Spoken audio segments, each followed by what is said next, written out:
അമ്മയുടെ വിമല ഹൃദയത്തിൽ ഈ സായാഹ്നത്തെ സമർപ്പിക്കുകയാണ്. എല്ലാ ഹൃദയങ്ങളെയും അമ്മയ്ക്ക് സമർപ്പിച്ച് പ്രാർത്ഥിക്കുന്നു. ഒരുമിച്ച് പ്രാർത്ഥിക്കാം. നന്മ നിറഞ്ഞ മറിയമേ സ്വസ്തി, കർത്താവ് അങ്ങയുടെ കൂടെ സ്ത്രീകളിൽ അങ്ങ് അനുഗ്രഹിക്കപ്പെട്ടവളാകുന്നു. അങ്ങയുടെ ഉദരത്തിൻ ഫലമായ ഈശോ അനുഗ്രഹിക്കപ്പെട്ടവനാകുന്നു.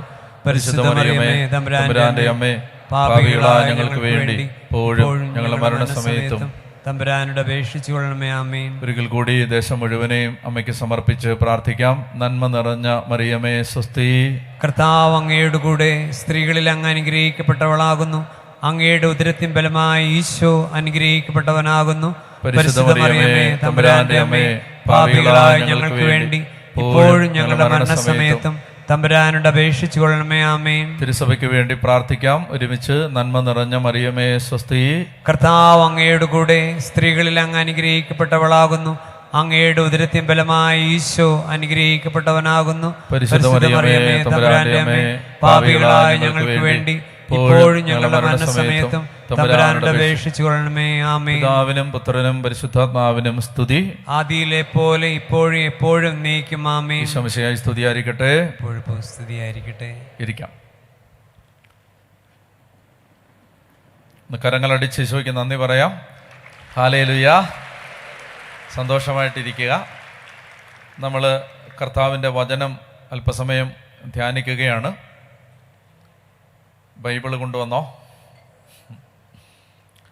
നമ്മൾ ഇന്ന് ചിന്തിക്കാനായി കർത്താവിൻ്റെ ആത്മാവ് തരുന്ന വചനഭാഗം യെശയ്യാ പ്രവചനത്തിൽ നിന്നാണ്. നമുക്ക് ഇന്നത്തെ സമയത്തിൻ്റെ അകത്ത് നിന്നുകൊണ്ട് യെശയ്യാ പ്രവചനം 7, 8, 9 ഈ അധ്യായങ്ങളിൽ കർത്താവിൻ്റെ ആത്മാവ് ചില കാര്യങ്ങൾ നമ്മളോട് സംസാരിക്കാൻ ആഗ്രഹിക്കുന്നുണ്ട്. അത് നമുക്കൊന്ന് വേഗത്തിൽ മനസ്സിലാക്കാൻ പരിശ്രമിക്കാം. 7-ാം അധ്യായത്തിലേക്ക് കടക്കുന്നതിന് മുമ്പ് യെശയ്യാ 1:1 വായിച്ചാൽ യെശയ്യാ പ്രവചിച്ച പശ്ചാത്തലം മനസ്സിലാവും. യെശയ്യാ പ്രവചനം 1-ാം അധ്യായം 1-ാമത്തെ വാക്യം വായിക്കാമോ? യെശയ്യാ 1:1 വായിക്കാമോ? ആമോസിൻ്റെ പുത്രൻ യെശയ്യായ്ക്ക് യൂദാ രാജാക്കന്മാരായ ഉസിയ, യോഥാം, ആഹാസ്, ഹെസക്കിയ എന്നിവരുടെ കാലത്ത് യൂദായെയും ജെറുസലേമിനെയും കുറിച്ചുണ്ടായ. അപ്പോൾ നമ്മൾ പ്രവാചകന്മാരെ പഠിക്കുമ്പോൾ നമ്മൾ ഒരു കാര്യം വേർതിരിച്ച് മനസ്സിലാക്കണം. ഒന്നാമത്തെ ചോദ്യം ചോദിക്കേണ്ടത്, ഒരു പ്രവാചകൻ പ്രവചിച്ചത് ആരോടാണ്? ഇതാണ് ഒരു പ്രവചന ഗ്രന്ഥം പഠിക്കുമ്പോൾ ആദ്യം ശ്രദ്ധിക്കേണ്ട കാര്യം. ഈ പ്രവാചകൻ ആരോടാണ് പ്രവചിച്ചത്? ഇപ്പോൾ ഉദാഹരണത്തിന് യോന പ്രവചിച്ചത് ആരോടാ? നിനവയോടാണ്, യഹൂദരോടല്ല, അസീറിയക്കാരോടാണ്. നാഹും പ്രവചിക്കുന്നത് ഇതുപോലെ തന്നെയാണ്, സീറിയയുടെ പതനമാണ്. ഈ മൈക്കിടയ്ക്ക് വിട്ടു പോകുന്നുണ്ടെന്ന് തോന്നുന്നു കേട്ടോ, ഡ്രോപ്പ് ആവുന്നുണ്ടെന്ന് തോന്നുന്നു. അപ്പോൾ അസീറിയക്കാരോടാണ് ആര് പ്രവചിക്കുന്നത്? നാഹും അല്ലേ? ഇനി ഏലിയ പ്രവചിച്ചത് ആരോടാ? ഏലീഷ. അപ്പോൾ അവിടെയാണ് ആ വ്യത്യാസം മനസ്സിലാക്കേണ്ടത്. ഏലിയായും ഏലീഷായും ഒക്കെ പ്രവചിക്കുന്നത് ഇസ്രായേലിനോടാണ്. യെശയ്യാ പ്രവചിക്കുന്നതോ യൂദായോട്. അങ്ങനെ ഒരു വ്യത്യാസമുണ്ട്. അപ്പോൾ ആ വ്യത്യാസം നമുക്ക് അറിയാമെന്ന് ഞാൻ വിചാരിക്കുന്നു. ഇനി അറിയത്തില്ലെങ്കിൽ ഞാൻ ചെറുതായിട്ടൊന്ന് പറയാം. നിങ്ങൾക്കറിയാതെ ഈ ഇസ്രായേലിൻ്റെ ചരിത്രത്തിൽ രാജാക്കന്മാരുടെ കാലമാണ് പ്രവാചകന്മാരെ ദൈവം വളർത്തിയ കാലം. കാരണം രാജാക്കന്മാർ അവിശ്വസ്തത പുലർത്തുമ്പോഴാണ് പ്രവാചകന്മാരെ ഉയർത്തുന്നത്. ലീഡർഷിപ്പ് കറക്റ്റ് ആവുമ്പോഴാണ് പ്രവാചകന്മാർ ഉയർന്നു വരുന്നത് ഇസ്രായേലിൻ്റെ ചരിത്രത്തിൽ. അപ്പോൾ നേതൃത്വം ദുഷിച്ചു, നേതൃത്വം ദൈവത്തെ ശ്രദ്ധിക്കാതായി. നേതൃത്വം ദുഷിച്ചതിൻ്റെ ഒരു വളരെ പ്രധാനപ്പെട്ട സൂചന നമ്മൾ ഹെസക്കിയായുടെ കാലത്ത് കാണും. അതെന്താന്ന് വെച്ചാൽ, മോശ നിയമാവർത്തന പുസ്തകത്തിൽ കാനാൻ ദേശത്തേക്ക് ജനത്തെ കടത്തിവിടുന്നതിന് തൊട്ട് മുമ്പ് മോശ ജനത്തോട് പറഞ്ഞിരുന്നു, നിങ്ങൾക്ക് രാജാവ് ഉണ്ടാകുമ്പോൾ എല്ലാ ദിവസവും രാജാവ് നിയമഗ്രന്ഥത്തിൽ നിന്ന് വായിക്കണം. എല്ലാ ദിവസവും വായിക്കണം. ജനം വായിക്കേണ്ടത് ഓരോ 7-ാം വർഷവും കൂടാരത്തിരുനാളിന് 7-ാമത്തെ വർഷം ജെറുസലേമിൽ ദേവാലയത്തിന് ചുറ്റും ദൈവജനം സമ്മേളിക്കുന്ന സമയത്ത് ദൈവജനവും നിയമഗ്രന്ഥത്തിൽ നിന്ന് വായിച്ച് കേൾക്കണം. ഇതായിരുന്നു മോശ നൽകിയ നിർദ്ദേശം. അപ്പം രാജാവ് നിയമഗ്രന്ഥം തോറ എന്നും വായിക്കണം, എല്ലാ ദിവസവും വായിക്കണം. അങ്ങനായിരുന്നു. പക്ഷെ നമ്മൾ കാണുന്നത് ഹെസക്കിയായുടെ കാലത്ത് ദേവാലയത്തിൽ നിന്ന് നിയമഗ്രന്ഥം കണ്ടെടുക്കുന്നൊരു ഭാഗമുണ്ട്. അതായത് വർഷങ്ങളായിട്ട് രാജാക്കന്മാർ ഈ നിയമഗ്രന്ഥം കണ്ടിട്ട് പോലും ഇല്ലായിരുന്നു. എല്ലാ ദിവസവും വായിക്കണമെന്ന് പറഞ്ഞാണ്, കണ്ടിട്ട് പോലുമില്ല. അപ്പോൾ ദൈവം അരുളി ചെയ്ത കാര്യങ്ങളോ ദൈവത്തിൻ്റെ നിയമങ്ങളോ ദൈവത്തിൻ്റെ കൽപ്പനകളോ രാജാവ് എങ്ങനെ ജനത്തെ ഭരിക്കണമെന്നതോ ദൈവകൽപ്പനകൾ അനുസരിക്കാതെ ജീവിച്ചാൽ ആ ജനതയ്ക്ക് എന്ത് സംഭവിക്കുമെന്ന് പ്രവചിച്ചതോ ഒന്നും ശ്രദ്ധിക്കാതെ അവർ ദൈവത്തെ മറന്ന് ജീവിച്ചതിൻ്റെ ഒരു ഉദാഹരണമാണ്. നിയമഗ്രന്ഥം ഉണ്ടെന്ന് പോലും രാജാക്കന്മാർക്ക് അറിയത്തില്ലായിരുന്നു. നിയമഗ്രന്ഥം ഉണ്ടെന്ന് പോലും രാജാക്കന്മാർക്ക് അറിഞ്ഞുകൂടായിരുന്നു. ഹെസക്കിയായുടെ കാലത്താണ് വർഷങ്ങൾക്ക് ശേഷം ഈ നിയമഗ്രന്ഥം കണ്ടെടുക്കപ്പെടുന്നത്. ഞാൻ പറഞ്ഞു വരുന്നത്, രാജാക്കന്മാർ കറപ്റ്റായപ്പോഴാണ് ദൈവം പ്രവാചകന്മാരെ ഉയർത്തിയത്. അപ്പോൾ അതുകൊണ്ട് രാജാക്കന്മാരുടെ ചരിത്രത്തോട് ബന്ധപ്പെട്ടതാണ് ഇത്. വിട്ടുവിട്ട് പോകണ്ടേ, അല്ലെങ്കിൽ ഒരു കേബിൾ മൈക്കിതാ.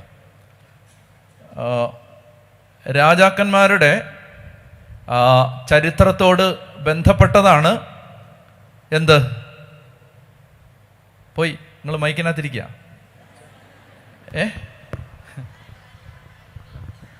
രാജാക്കന്മാരുടെ ചരിത്രത്തോട് ബന്ധപ്പെട്ടതാണ് എന്ത്? രാജാക്കന്മാരുടെ പുസ്തകമോ? ഇത് കേൾക്കത്തില്ല, ഇതിന് എറിയാൻ ഉപയോഗിക്കും ഞാൻ. എന്തിനാണ്? രാജാക്കന്മാരുടെ ചരിത്രത്തോട് ബന്ധപ്പെട്ടതാണ് എന്ത്? പ്രവാചകന്മാരുടെ ചരിത്രം.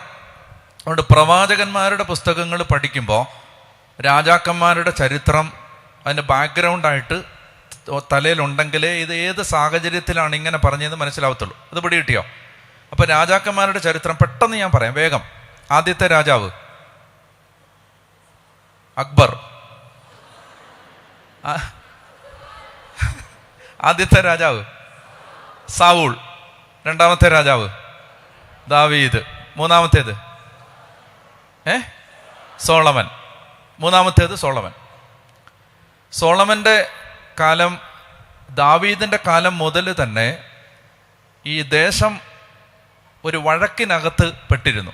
ഈ യാക്കോബിൻ്റെ 12 മക്കളുടെ പ്രത്യേകത, അവർ വഴക്കാളികളായിരുന്നു. അതുകൊണ്ടാണ് നിങ്ങൾ ഓർക്കുന്നുണ്ടാവും, ഈജിപ്തിൽ നിന്ന് കാനാൻ ദേശത്തേക്ക് അപ്പനെ വിളിക്കാൻ ജോസഫ് സഹോദരന്മാരെ പറഞ്ഞു വിടുന്ന സമയത്ത് ജോസഫ് അവരോടൊരു കാര്യം പറഞ്ഞായിരുന്നു. എന്താ? വഴി വെച്ച് വഴക്കിടരുത്.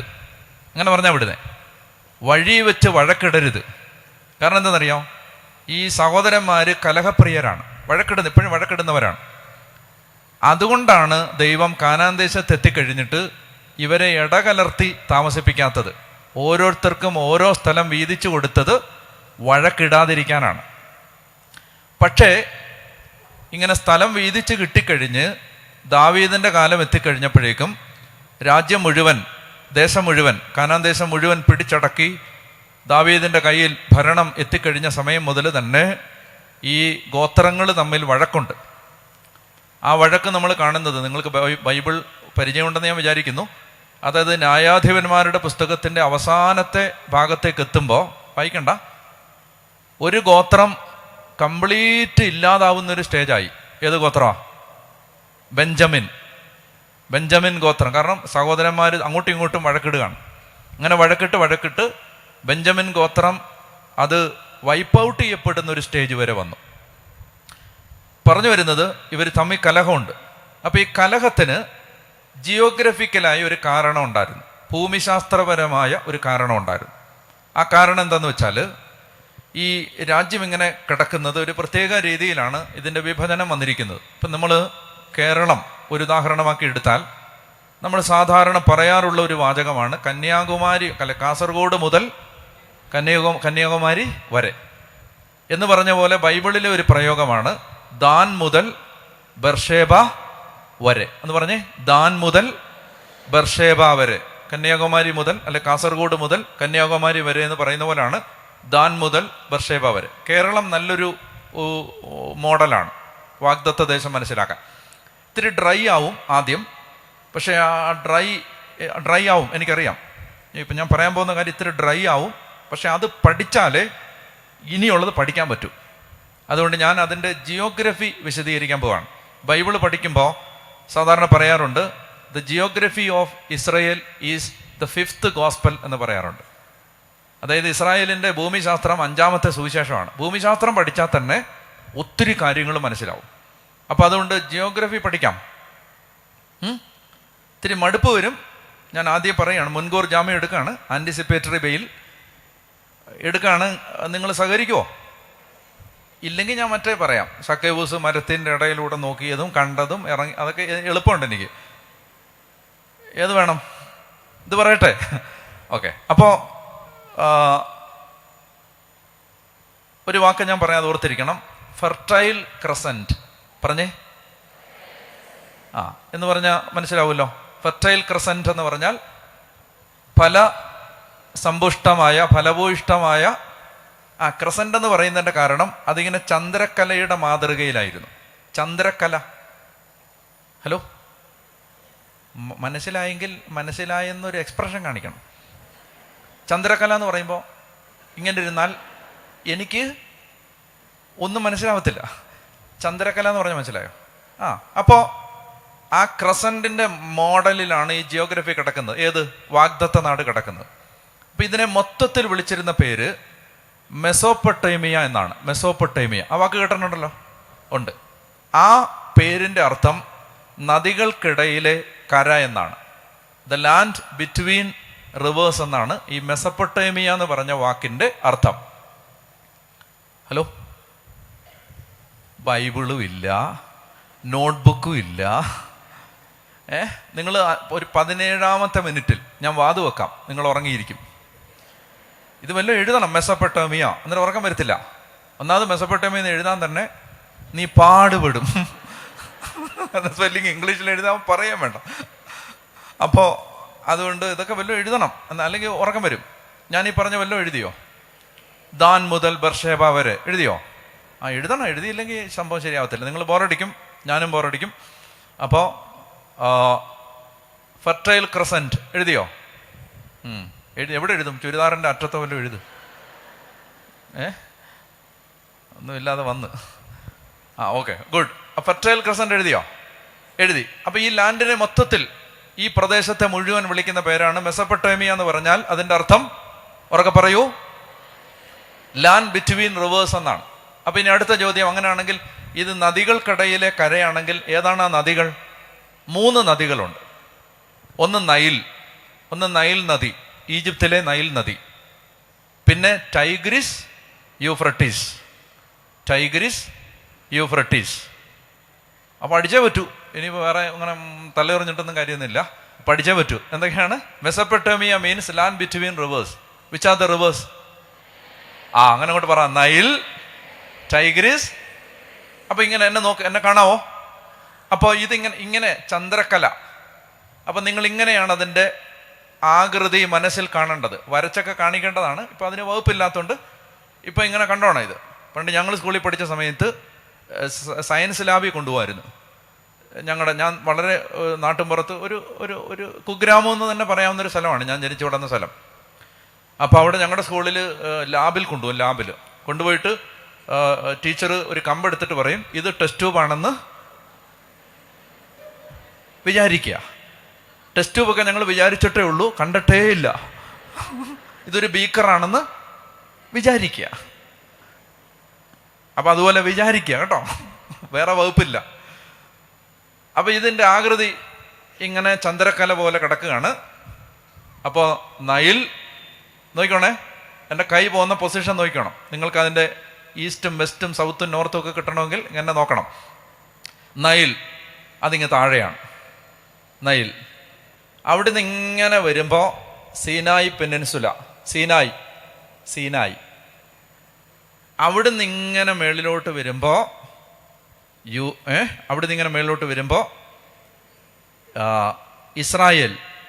യൂദയ, അത് കഴിഞ്ഞ് ഇസ്രായേൽ, അതായത് നമ്മുടെ നാട്, നമ്മളീ പറയുന്ന പാലസ്തീൻ. ഇത് കഴിയുമ്പോൾ വേറൊരു രാജ്യമുണ്ട്, മറക്കരുത്, സിറിയ എന്ന് പറഞ്ഞേ, സിറിയ. അത് കഴിയുമ്പോൾ വേറൊരു രാജ്യമുണ്ട്, അസീറിയ. ഇതിങ്ങനെ വരികയാണേ. ഹലോ, ജിയോഗ്രഫി മറന്നുപോലെ ഇങ്ങനെ വരികയാണത്. അപ്പോൾ എവിടുന്നാണ് തുടങ്ങിയത്? Nile, Egypt. അവിടെ ഇങ്ങനെ വന്ന് മേളിലോട്ട് വരുമ്പോൾ സീനായി, അത് കഴിഞ്ഞ് മേളിലോട്ട് വന്നപ്പോൾ ഈ പാലസ്തീൻ, കാനാൻ, അങ്ങനെ പറഞ്ഞാൽ മതി, ഒരുമിച്ച് കാനാൻ. അത് കഴിയുമ്പോൾ സിറിയ, അത് കഴിയുമ്പോൾ അസീറിയ, അത് കഴിയുമ്പോൾ ബാബിലോൺ. ഇത്രയും രാജ്യങ്ങൾ നിങ്ങൾ ഓർത്തിരിക്കണം. ഓർത്തിരുന്നാലേ നമ്മുടെ ഈ സ്റ്റഡി മുന്നോട്ട് പോകത്തുള്ളൂ. ക്ലിയർ ആവുന്നുണ്ടോ? യെസ്, പറഞ്ഞോളൂ. ക്രസന്റ് ആണേ. Nile, Sinai, Canaan, Syria, Assyria, Babylon. Very good. Nile ഇവിടെ കിടക്കുന്നു, ടൈഗ്രിസും യൂഫ്രട്ടീസും ഈ ഭാഗത്ത് കിടക്കുന്നു. ഈ നദികൾക്കിടയിലെ കരയാണ് ഏത്? Fertile crescent. അതിനകത്താണ് നമ്മുടെ കഥ നടക്കുന്ന, ബൈബിളിലെ ഏതാണ്ട് 90% സംഭവങ്ങൾ നടക്കുന്ന ഈ കാനാൻ ദേശം കിടക്കുന്നത്. ഇത്രയും പിടി കിട്ടിയോ? യെസ്. അപ്പൊ ഇനി മറ്റൊരു ജിയോഗ്രഫിക്കൽ ക്യാരക്ടറിസ്റ്റിക് എന്ന് പറയുന്നത്, ബാബിലോൺ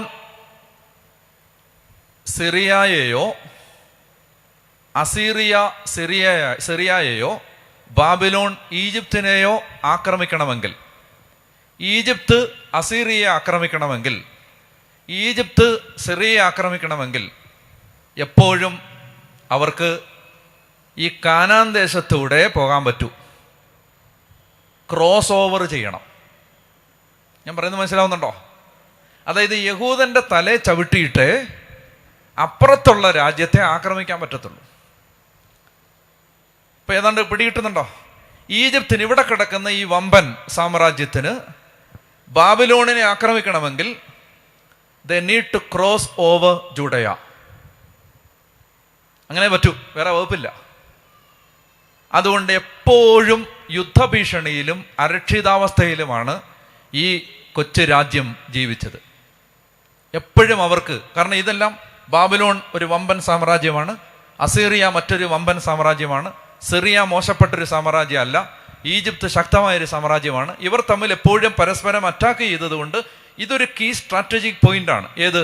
ഈ കാനാൻ ദേശം ഇവർക്ക്. അതുകൊണ്ട് എല്ലാ വമ്പൻ സാമ്രാജ്യങ്ങളും അവരുടെ ജീവിതത്തിലെ ഒന്നാമത്തെ ആഗ്രഹം ഈ കാനാൻ ദേശം സ്വന്തമാക്കുക എന്നതായിരുന്നു. കാരണം എന്താണ്? കാനാൻ ദേശം സ്വന്തമാക്കിയാൽ അവർക്ക് ഇവിടെ അവരുടെ ആർമിയെ ഉറപ്പിച്ച് അയൽ രാജ്യത്തെ ആക്രമിക്കാൻ പറ്റും. ഇപ്പോൾ ഉള്ള തടസ്സം ഈ രാജ്യമാണ്. ഞാൻ ആലോചിച്ചിട്ടുണ്ട്, ദൈവം എന്തിനാണ് ദൈവത്തിൻ്റെ തിരഞ്ഞെടുക്കപ്പെട്ട ജനതയെ ഇങ്ങനെ ഒരു സ്ട്രാറ്റജിക് പോയിന്റിൽ കൊണ്ടുപോയി താമസിപ്പിച്ചത്?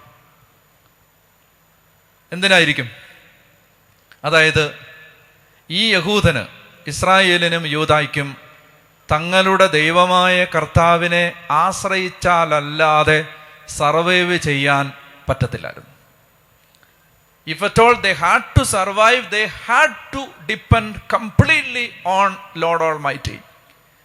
ദൈവത്തെ കംപ്ലീറ്റ് ആയിട്ട് ആശ്രയിക്കാതെ ഈ ജനതയ്ക്ക് അവിടെ സർവൈവ് ചെയ്യാൻ പറ്റില്ല. കാരണം അപ്പുറത്തെല്ലാം ശത്രു രാജ്യങ്ങളാണ്. എന്നൊക്കെ പറഞ്ഞേ ഹല്ലേലൂയാ, പറഞ്ഞേ ഹല്ലേലൂയാ. അപ്പൊ ദൈവം അവരെ കൊണ്ടുവന്ന് അങ്ങനെ നിർത്തിയത്, അങ്ങനെ താമസിപ്പിച്ചതിന് പല കാരണങ്ങളുണ്ട്. ഒരു കാരണം അതാണ്. മടുത്തോ? കുറച്ച് മടുത്തോ? ഇനി അടുത്തതോടെ കേൾക്കുമ്പോൾ മടുക്കും. ഇനി ജിയോഗ്രഫിയുടെ അടുത്ത പോയിന്റ്. ഇത് കൂടാതെ ഇപ്പൊ പറഞ്ഞല്ലോ, ഒരു രാജ്യത്തിന് മറ്റൊരു രാജ്യത്തെ ആക്രമിക്കണമെങ്കിൽ ഇവരെ റൺ ഓവർ ചെയ്താലേ പറ്റത്തുള്ളൂ. അതാണ് അതുകൊണ്ട് ഈ ദേശം പിടിച്ചെടുക്കാൻ എല്ലാവരും ആഗ്രഹിച്ചു. ഇത് കൂടാതെ ഇതിന്റെ മറ്റൊരു പ്രത്യേകത, ആഫ്രിക്കയിൽ നിന്ന് അറേബ്യയിലേക്കും യൂറോപ്പിൽ നിന്ന് ഈസ്റ്റിലേക്കും പോകുന്ന 2 പ്രധാനപ്പെട്ട കച്ചവട പാത കച്ചവടത്തിന് ആളുകൾ ഉപയോഗിച്ചിരുന്ന രണ്ട് പ്രധാനപ്പെട്ട, ഇന്റർനാഷണൽ ട്രാവലിന് ആളുകൾ ഉപയോഗിച്ചുകൊണ്ടിരുന്ന രണ്ട് പ്രധാനപ്പെട്ട റോഡുകൾ സംഗമിച്ചിരുന്നത് ഈ കാനാൻ ദേശത്താണ്. ഞാൻ പറഞ്ഞ മനസ്സിലായി നിങ്ങൾക്ക്? നാൽക്കവല ക്രോസ് റോഡ്. ഹലോ, സക്കേബൂസിലേക്ക് പോട്ടെ ഞാൻ. ക്രോസ് റോഡ് എന്ന് പറഞ്ഞാൽ മനസ്സിലാവോ? നമ്മുടെ ട്രാഫിക് ലൈറ്റൊക്കെ വെച്ചിട്ട് ഇങ്ങനെ നാൽക്കവല. നിങ്ങൾക്കറിയാം, ഞാൻ ചുമ്മാ പറയുന്നതാണ് ഇങ്ങനെയൊക്കെ. നിങ്ങൾ പൊട്ടന്മാരൊന്നും അല്ലല്ലോ, നിങ്ങൾക്ക് ഇതൊക്കെ മനസ്സിലാവും. അപ്പോൾ ഈ ക്രോസ് റോഡ് എവിടെ നിന്ന് വരുന്നതാണ്? ഒന്ന് ആഫ്രിക്കയിൽ നിന്ന് അറേബ്യയിലേക്കും യൂറോപ്പിൽ നിന്ന് ഈസ്റ്റിലേക്കും നമ്മുടെയൊക്കെ നാട്ടിലേക്കും വരുന്ന രണ്ട് പ്രധാനപ്പെട്ട റോഡുകൾ തമ്മിൽ മീറ്റ് ചെയ്തിരുന്നത് ഈ കാനാൻ ദേശത്താണ്. ആ മീറ്റ് ചെയ്തിരുന്നത്, ആ സ്ഥലത്തിൻ്റെ പേരാണ് മെഗീദോ. MEGIDDO, Megiddo. ഈ വാക്ക് നിങ്ങൾ ബൈബിളിൽ ഒത്തിരി തവണ കാണും. ഉദാഹരണത്തിന് ജോസിയ രാജാവ് കൊല്ലപ്പെടുന്നത് മെഗീദോ എന്ന സ്ഥലത്ത് വെച്ചാണ്. ഇനി ഫൈനൽ സാത്താനുമായി ദൈവം അവസാനത്തെ യുദ്ധം നടത്തുന്നത് ഈ സ്ഥലത്ത്, ഈ പോയിന്റാണെന്നാണ് പ്രവചനങ്ങളൊക്കെ ഉണ്ട്. അപ്പോൾ ഞാൻ പറഞ്ഞു വരുന്നത് മെഗീദോ, ചരിത്രത്തിലെ വളരെ പ്രധാനപ്പെട്ട പല യുദ്ധങ്ങളും നടന്നത് ഈ മെഗീദോയിൽ വെച്ചാണ്. കാരണം ഇത് മീറ്റിംഗ് പോയിന്റാണ്. ഈ മെഗീദോയുടെ അടുത്ത് 2 കിലോമീറ്റർ അപ്പുറത്ത് ഉണ്ടായിരുന്ന ഒരു ഗ്രാമത്തിൻ്റെ പേരാണ് നസറത്ത്. മെഗീദോയുടെ 2 കിലോമീറ്റർ അപ്പുറത്തുള്ള ആ പേര് നിങ്ങൾക്ക് അറിയാമല്ലോ, നസറത്ത്. അപ്പം നസറത്തിന്, ആ ഗ്രാമത്തിന് തൊട്ടടുത്തുള്ള ഒരു കുന്നിൻ്റെ മുകളിൽ കയറി ഒരു 30-കാരനായ ചെറുപ്പക്കാരൻ താഴേക്ക് നോക്കിയാൽ ലോകം താഴേക്കൂടെ കടന്നു പോകുന്നത് കാണാമായിരുന്നു. എയർപോർട്ടിൽ നിൽക്കുന്ന പോലാണ്. ആഫ്രിക്കക്കാരെ കാണാം, സായിപ്പന്മാരെ കാണാം, ഇന്ത്യക്കാരെ കാണാം, ശ്രീലങ്കക്കാരെ കാണാം. എയർപോർട്ടിൽ നിൽക്കുമ്പോൾ എല്ലാ ദേശഭാഷ ആളുകളും പോകുന്ന ഈ ക്രോസ് റോഡാണ്. അപ്പം അതുകൊണ്ട് വിജാതീയരായ ആളുകളെല്ലാം ഇങ്ങനെ വന്നു പൊക്കൊണ്ടിരുന്ന ആ സ്ഥലം ഗലീലി എന്ന് പറയുന്ന സ്ഥലത്താണ്. ആ ഗലീലയിലാണ് ഈ മെഗീദോ. അതുകൊണ്ടാണ് നമ്മൾ സുവിശേഷങ്ങളിൽ വായിക്കുന്നത് വിജാതീയരുടെ Galilee, the Galilee of the nations, Galilee of the Gentiles. വിജാതീയരുടെ ഗലീലി എന്ന് പറയാൻ കാരണം ഈ 2 റോഡുകൾ തമ്മിൽ മീറ്റ് ചെയ്തിരുന്ന ഈ സ്ഥലത്തുകൂടി ഒരുപാട് കച്ചവടക്കാരെ പോവുകയും വരികയും ചെയ്തിരുന്ന സ്ഥലമാണ് ഈ ഗലീലി. ഞാൻ പറയാൻ കാരണം, ദൈവം ഈ ജനതയെ കൊണ്ടുവന്ന് നിർത്തിയത് എല്ലാ ജനതകളും കടന്നു പോകുന്ന ഒരു വഴിയരികിലാണ്. എന്തിന്? So that this nation can be a model to other nations. ഈ ജനതയെ മറ്റ് ജനതകൾക്ക് ഒരു മാതൃകയെ, ഒരു പാഠപുസ്തകമാക്കുന്നതിന് വേണ്ടി ദൈവം തൻ്റെ തിരഞ്ഞെടുക്കപ്പെട്ട ജനതയെ കൊണ്ടുവന്ന് നിർത്തിയത് ഒരു സ്ട്രാറ്റജിക് പോയിന്റിലാണ്. ജിയോഗ്രഫി കഴിഞ്ഞു, നിങ്ങൾ ഉറങ്ങിയില്ല, ഭാഗ്യം. ഈ 2 കാര്യങ്ങൾ നിങ്ങളുടെ മനസ്സിൽ വെച്ചിരിക്കണം. ഒന്നാമത്തേത്, ഇതൊരു സ്ട്രാറ്റജിക് പോയിന്റ് ആണ്. കാരണം ഒരു രാജ്യത്തിന് മറ്റൊരു രാജ്യത്തെ ആക്രമിക്കണമെങ്കിൽ ഈ രാജ്യത്തിൻ്റെ സഹായം വേണം. രണ്ടാമത്തേത്, ലോക ജനത കടന്നുപോയിക്കൊണ്ടിരുന്ന ഒരു വഴിയാണിത്. അതുകൊണ്ട് എല്ലാ ജനതകളും ഈ ജനതയെ ശ്രദ്ധിക്കും. അവർക്ക് എന്ത് പറ്റി എന്ന് ലോകത്ത് ചർച്ചാ വിഷയമാകും. യഹൂദനെ എപ്പോഴും ലോകം ഉറ്റുനോക്കിക്കൊണ്ടിരുന്ന ഒരു പോയിന്റിലാണ് ദൈവം യഹൂദനെ കൊണ്ടുവന്ന് നിർത്തിയത്. ഞാൻ പറഞ്ഞു വരുന്നത്, ഈ ജനത ഇങ്ങനെ ഈ രാജ്യങ്ങൾക്കിടയിൽ ചുറ്റപ്പെട്ട് വൻ ശക്തികൾക്ക് നടുവിൽ ജീവിക്കുമ്പോൾ എപ്പോഴും ഇവർ ശത്രുവിൻ്റെ ആക്രമണത്തെ ഭയപ്പെട്ടും പേടിച്ചുമാണ് കഴിഞ്ഞിരുന്നത്. ഇവർക്ക് സർവൈവ് ചെയ്യണമെങ്കിൽ ഞാൻ പറഞ്ഞിരുന്നു, അവർ ദൈവത്തെ ആശ്രയിക്കണം. എന്നാൽ രാജാക്കന്മാരുടെ കാലം എത്തിയപ്പോഴേക്കും അവർ ഒട്ടും ദൈവത്തെ ആശ്രയിക്കാത്തവരായി മാറി. അവർക്ക് ദൈവത്തെ ആശ്രയിക്കുന്നത് താല്പര്യമില്ലാതായി മാറുകയും നിരന്തരമായ യുദ്ധങ്ങൾക്ക് അവർ ഇരയാവുകയും ചെയ്തു. അവർ ദൈവത്തെ ആശ്രയിക്കാതിരുന്ന കാലത്തോളം അവരെ ശത്രു രാജ്യങ്ങൾ എപ്പോഴും ആക്രമിച്ചുകൊണ്ടേയിരുന്നു. എന്നൊക്കെ പറഞ്ഞേ ഹല്ലേലൂയാ, പറഞ്ഞേ ഹല്ലേലൂയാ. ഈ സന്ദർഭത്തിലാണ്, ഈ പശ്ചാത്തലത്തിലാണ് പ്രവാചകന്മാർ അവരോട് സംസാരിക്കുന്നത്. ഞാൻ ഇന്ന് നിങ്ങളോട് പങ്കുവെക്കാൻ ആഗ്രഹിക്കുന്ന യെശയ്യാ 7, 8, 9 ആദ്യ ഭാഗം. ഈ കാര്യങ്ങൾ മനസ്സിലാകണമെങ്കിൽ ഈ രാജാക്കന്മാരുടെ അവിശ്വസ്തതയെക്കുറിച്ച് നമ്മൾ അറിഞ്ഞിരിക്കണം. അവിടെയാണ് നമ്മൾ വായിച്ചത് യെശയ്യാ 1:1, യെശയ്യാ യെശയ്യാ പ്രവചിക്കുന്നത് 4 രാജാക്കന്മാരുടെ കാലത്താണ്. അതൊന്നുകൂടെ വായിക്കാം. യെശയ്യാ 1-ാം അധ്യായം 1-ാമത്തെ വാക്യം. ആമോസിന്റെ പുത്രനായ യെശയ്യായ്ക്ക് അപ്പോ യൂദാ രാജാക്കന്മാരായ, ഞാനത് പറഞ്ഞപ്പോഴാണ് ഇത്രയും പറഞ്ഞത്. അതായത് ഈ പ്രവാചകൻ ആരോടാണ് പ്രവചിക്കുന്നത് എന്ന് നമ്മൾ നോക്കിയാലേ നമുക്കിത് മനസ്സിലാക്കാൻ പറ്റൂ. ഏലിയായും ഏലീഷായും പ്രവചിക്കുന്നത് ആരോടാണ്? ഇസ്രായേലിനോടാണ്. അപ്പൊ ഇപ്പൊ രാജ്യം 2ആണ്. സോളമന്റെ കാലശേഷം രാജ്യം 2ആയി. ഇപ്പോൾ രാജ്യം 2ആണ്. ഇപ്പൊ ഞാൻ പറഞ്ഞു ദാൻ മുതൽ ബർഷേബ വരെ. ദാൻ എന്ന് പറയുന്നത് അങ്ങേ അറ്റമാണ്, ബർഷേബ എന്ന് പറയുന്നത് ഇങ്ങേ അറ്റമാണ്. അപ്പോ അങ്ങേ അറ്റത്തുള്ള 10 ഗോത്രങ്ങൾ ചേർന്ന് ഇസ്രായേൽ എന്നൊരു രാജ്യമായി മാറി. രാജ്യത്തിന്റെ പേര് ഇസ്രായേൽ. 2 ഗോത്രങ്ങൾ യൂദ, ഇങ്ങേയറ്റം യൂദ ബെഞ്ചമിൻ ഗോത്രങ്ങൾ ചേർന്ന് യൂദ എന്ന മറ്റൊരു രാജ്യമായി. അപ്പോ ഇപ്പൊ സഹോദരന്മാര് തന്നെ 2 രാജ്യമായിരിക്കുകയാണ്. ഒരിടത്ത് ഇസ്രായേൽ, മറുവശത്ത് യൂദ. ശ്രദ്ധിക്കുന്നുണ്ടോ? അപ്പോ ഏലിയായും ഏലീഷായും പ്രവചിച്ചത് ആരോടാണ്? ഇസ്രായേലിനോട്. യെശയ്യായും ജെറമിയായും മീഖായും പ്രവചിച്ചത് ആരോടാണ്? യൂദായോട്. ആമോസും ഹോസിയായും പ്രവചിച്ചത് ആരോടാണ്? ഇസ്രായേലിനോട്. ഏലിയ, ഏലീഷ, ആമോസ്, ഹോസിയ, പ്രധാനപ്പെട്ട 4 പേരുകൾ ആരോടാ പ്രവചിച്ചത്? ഇസ്രായേലിനോട്. ഇനി യെശയ്യ, ജെറമിയ, പിന്നെ ബാക്കി കൊച്ചു പ്രവാചകന്മാരിൽ മിക്കവരും, എല്ലാവരും തന്നെ ആരോടാ പ്രവചിച്ചത്?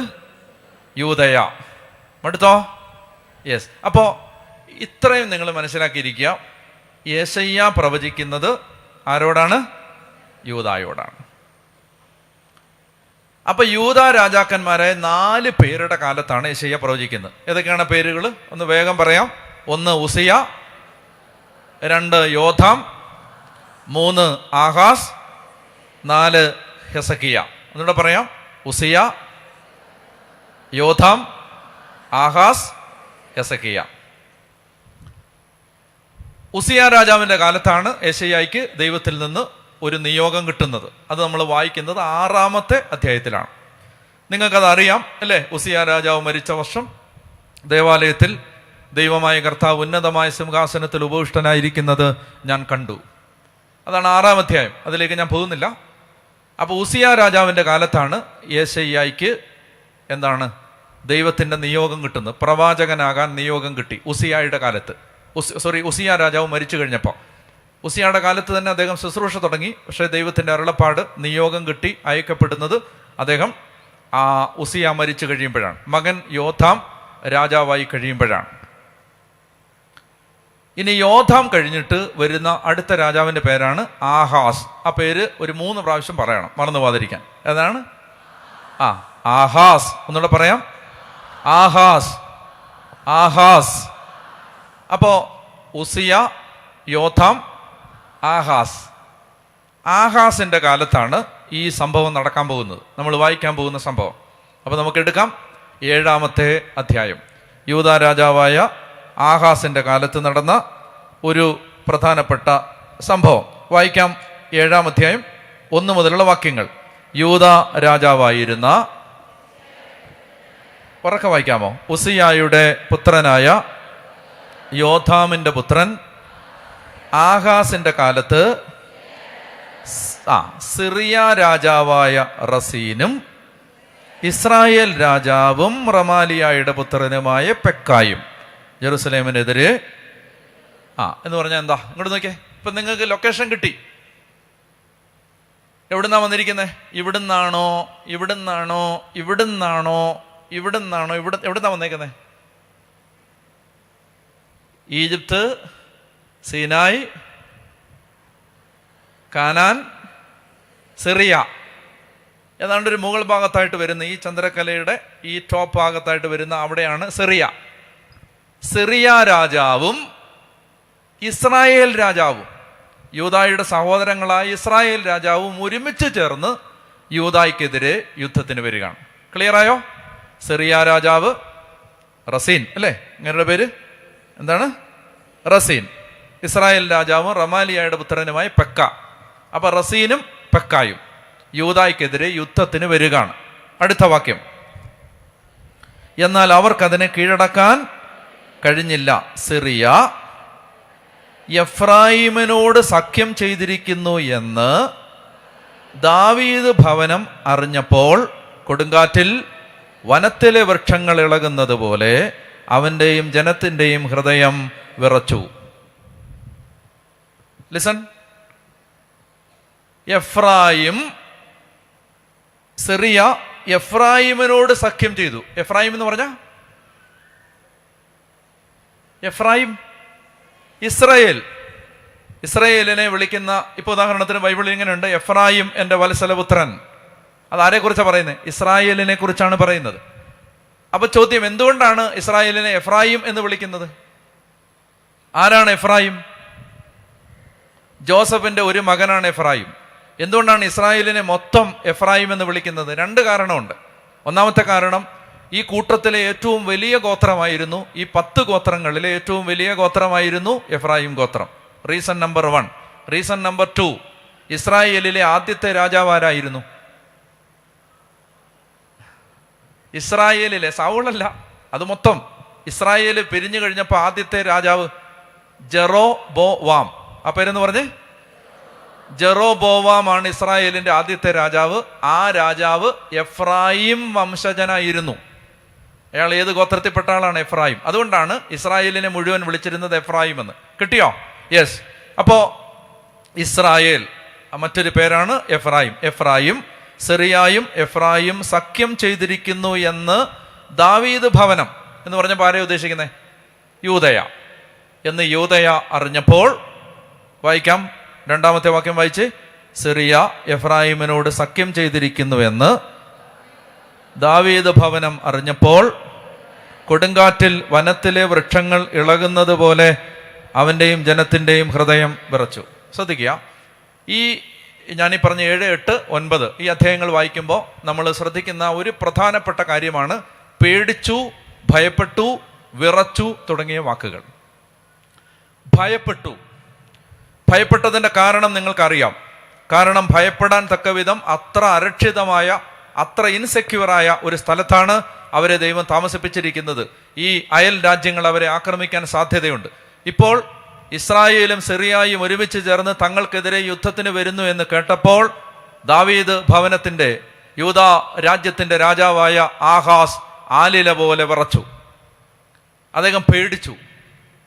ഈ ഭയം ആഹാസിന് വരുന്നത് ഇനി യെശയ്യാ നമ്മളോട് പറഞ്ഞു തരാൻ പോവാണ്. ആഹാസിന് ഈ ഭയം വരുന്നത് ആഹാസ് ദൈവത്തെ ഭയപ്പെടാത്തത് കൊണ്ടാണ്. ഈ ഭാഗത്ത് നമ്മൾ കാണാൻ പോകുന്ന ആദ്യത്തെ ആശയം അതാണ്. ശരിയായ ഭയം, തെറ്റായ ഭയം. Right fear, wrong fear. നമുക്ക് പേടി ഉണ്ടാവണം. ആര്? ദൈവത്തെ. പേടി ഉണ്ടാവരുത്. ആര്? മനുഷ്യരെ. മനുഷ്യനെ ഭയപ്പെടരുത്, അത് കെണിയാണ്. ദൈവത്തെ ഭയപ്പെടണം. ശരിയായ ഭയം വേണം. അതില്ല, ദൈവത്തെ ഭയമില്ല. ദൈവപ്രമാണങ്ങളെ ഭയമില്ല. ദൈവത്തെ അനുസരിക്കത്തില്ല, ദൈവത്തെ ആശ്രയിക്കത്തില്ല. എന്നാൽ പേടിക്കുകയാണ്. ആരെ? പേടിക്കരുതാത്തവനെ. മനസ്സിലാവുന്നുണ്ടോ? ഭയപ്പെടുകയാണ്. ഭയപ്പെടാൻ പാടില്ലാത്തവരെ. ഭയപ്പെടേണ്ടവനെ ഭയമൊട്ടും ഇല്ലാതാനും. ഇതാണ് ഇപ്പോൾ യെശയ്യാ രാജാവിനെ ബോധ്യപ്പെടുത്താൻ ശ്രമിക്കുന്ന ഒരു പ്രധാനപ്പെട്ട കാര്യം. രാജാവിനോട് യെശയ്യാ പറയാൻ പോവാണ്, രാജാവേ പേടിക്കണം. ആരെ? ദൈവത്തെ. പേടിക്കരുത്. ആരെ? മനുഷ്യനെ. സിറിയ രാജാവിനെ പേടിക്കരുത്, ഇസ്രായേലിനെ പേടിക്കരുത്, അസീറിയെ പേടിക്കരുത്, ഈജിപ്തിനെ പേടിക്കരുത്. പേടിക്കണം. ആരെ? ദൈവത്തെ. അപ്പൊ ഒന്നാമത്തെ കാര്യം ഇതാണ്, പ്രിയപ്പെട്ട ദൈവത്തിന്റെ പൈതല്, ഹൃദയം തുറന്ന് തിരിച്ചറിയണം. പേടിക്കേണ്ടവനെ പേടിച്ചാൽ എല്ലാരെയും പേടിക്കേണ്ടി വരത്തില്ല. പേടിക്കുന്നത് പേടിക്കേണ്ടവനെ പേടിക്കാത്തോണ്ടാണ്. ഒരു ദൈവത്തിന്റെ മകന്, ഒരു ദൈവത്തിന്റെ മകള് ഒന്നിനെയും ഭയപ്പെടേണ്ടതില്ല, ദൈവത്തെ അല്ലാതെ. പറഞ്ഞേ ഹല്ലേലൂയ. എസ്തേർ എന്നൊരു പുസ്തകമുണ്ട്. എസ്തേറിന്റെ പുസ്തകത്തിൽ രാജാവിൻ്റെ സൈന്യാധിപന്റെ പേര് ഹാമാൻ. ഹാമാനെ എല്ലാവർക്കും പേടിയാണ്. ഹാമാൻ നടന്നു പോകുമ്പോൾ എല്ലാവരും എഴുന്നേക്കണം, സല്യൂട്ട് അടിക്കണം. എല്ലാവരും എഴുന്നേക്കും, സല്യൂട്ട് അടിക്കും. ഒരുത്തൻ ഒഴിച്ച്. അയാളുടെ പേര് മൊർദെഖായി. അയാൾ എസ്തേറിന്റെ വളർത്തച്ഛനാണ്. എസ്തേറിനെ എടുത്തു വളർത്തുന്നത് അദ്ദേഹമാണ്. എല്ലാവരും പേടിക്കും ഹാമാനെ. എല്ലാവരും എഴുന്നേക്കും, സല്യൂട്ട് അടിക്കും. Good morning, good afternoon, good evening പറയും. ഇയാൾ മാത്രം എഴുന്നേക്കത്തില്ല. അതിൻ്റെ കാരണം അവിടെ പറഞ്ഞിട്ടുണ്ട്, അയാൾ ദൈവത്തെ പേടിച്ചിരുന്ന ഒരാളാണ്. ദൈവത്തെ പേടിച്ചിരുന്ന ആളായതുകൊണ്ടും ദൈവത്തെ ഭയപ്പെട്ടിരുന്നത് കൊണ്ടും ദൈവത്തിന്റെ മുമ്പിൽ മുട്ടുമേൽ നിന്നിരുന്നവനായതുകൊണ്ടും അയാള് ഹാമാനെ പേടിച്ചില്ല. ബഹുമാനിച്ചില്ലെന്നല്ല, പേടിച്ചില്ല. ഹാമാന് വേണ്ടത് എന്താണ്? എല്ലാവരും എന്നെ പേടിക്കണം. അപ്പൊ അയാൾ പറഞ്ഞു, നീ എന്നെ പേടിക്കാത്തോണ്ട് നിന്നെ ഞാൻ പേടിപ്പിക്കാൻ പോവാണ്. അയാള് ഈ മൊർദെഖായി കാണുക വലിയൊരു കഴുമരം തയ്യാറാക്കി, തൂക്കുമരം. എന്നിട്ട് അയാൾ വെല്ലുവിളിച്ചു, നീ നോക്കിക്കോ, എണ്ണിക്കോളാൻ പറഞ്ഞു. അധിക ദിവസങ്ങൾ കഴിയുമ്പോൾ നിന്നെ ഞാൻ ഈ കഴുമരത്തിൽ തൂക്കും. ഇതൊക്കെ കേട്ടാൽ ആരായാലും പേടിക്കും, അല്ലേ? അയൽവക്കക്കാർ പറയാണ്, നിന്നെ ഞാൻ വെച്ചേക്കത്തില്ല എന്ന് പറഞ്ഞു. വെച്ചേക്കത്തില്ല പറഞ്ഞ ഹല്ലേലൂയാ. എനിക്ക് തോന്നുന്നു കണ്ണൂർ കൺവെൻഷന് പോകുമ്പോഴാണ് തോന്നുന്നു, കൂട്ടായ്മയിലെ ഒരു സഹോദരൻ എന്നോട് പറഞ്ഞു, അച്ഛാ, കർത്താവിൻ്റെ ആത്മാവ് പ്രാർത്ഥിച്ചുകൊണ്ടിരുന്നപ്പോൾ ഇങ്ങനെ പെട്ടെന്ന് വിളിച്ച് പറഞ്ഞു. പ്രാർത്ഥിച്ചിട്ട് കർത്താവിൻ്റെ ആത്മാവ് വിളിച്ച് പറയുന്നുണ്ട്, ആ കൂട്ടത്തിൽ ഒരു ജസി ഇരിപ്പുണ്ടെന്ന് പറഞ്ഞു. ജസി അങ്ങനെയൊക്കെ പറഞ്ഞാൽ അത് കൃത്യം കറക്റ്റായിരിക്കും. മനസ്സിലായി? അതിനകത്തൊരു ജസി ഉണ്ട്, വെറും ജസിയല്ല. ആ ജസിയോട് ഒരാൾ പറഞ്ഞിട്ടുണ്ട്, ജസി നിന്നെ ഞാൻ വാഴിക്കത്തില്ല എന്ന്.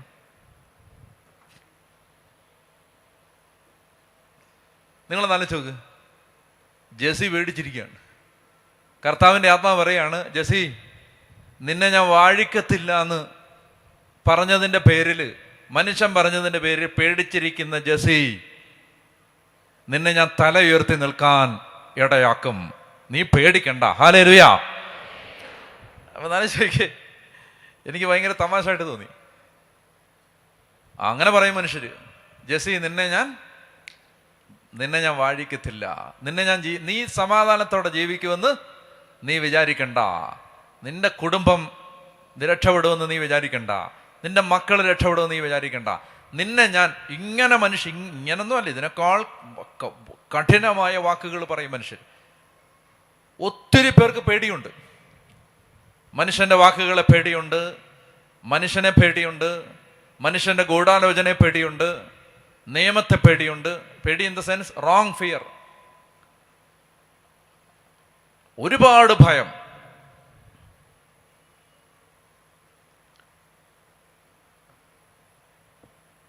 അപ്പോ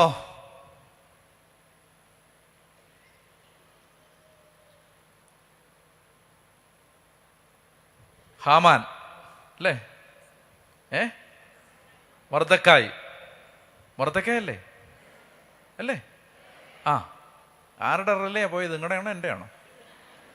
അപ്പോ മൊർദെഖായി പറഞ്ഞു, ഞാൻ പേടിക്കത്തില്ല എന്ന് പറഞ്ഞു. ഈ കഴുമരം നീ ഉണ്ടാക്കിക്കോ, പക്ഷെ അതിനകത്ത് ഞാൻ തൂങ്ങത്തില്ല എന്ന് പറഞ്ഞു.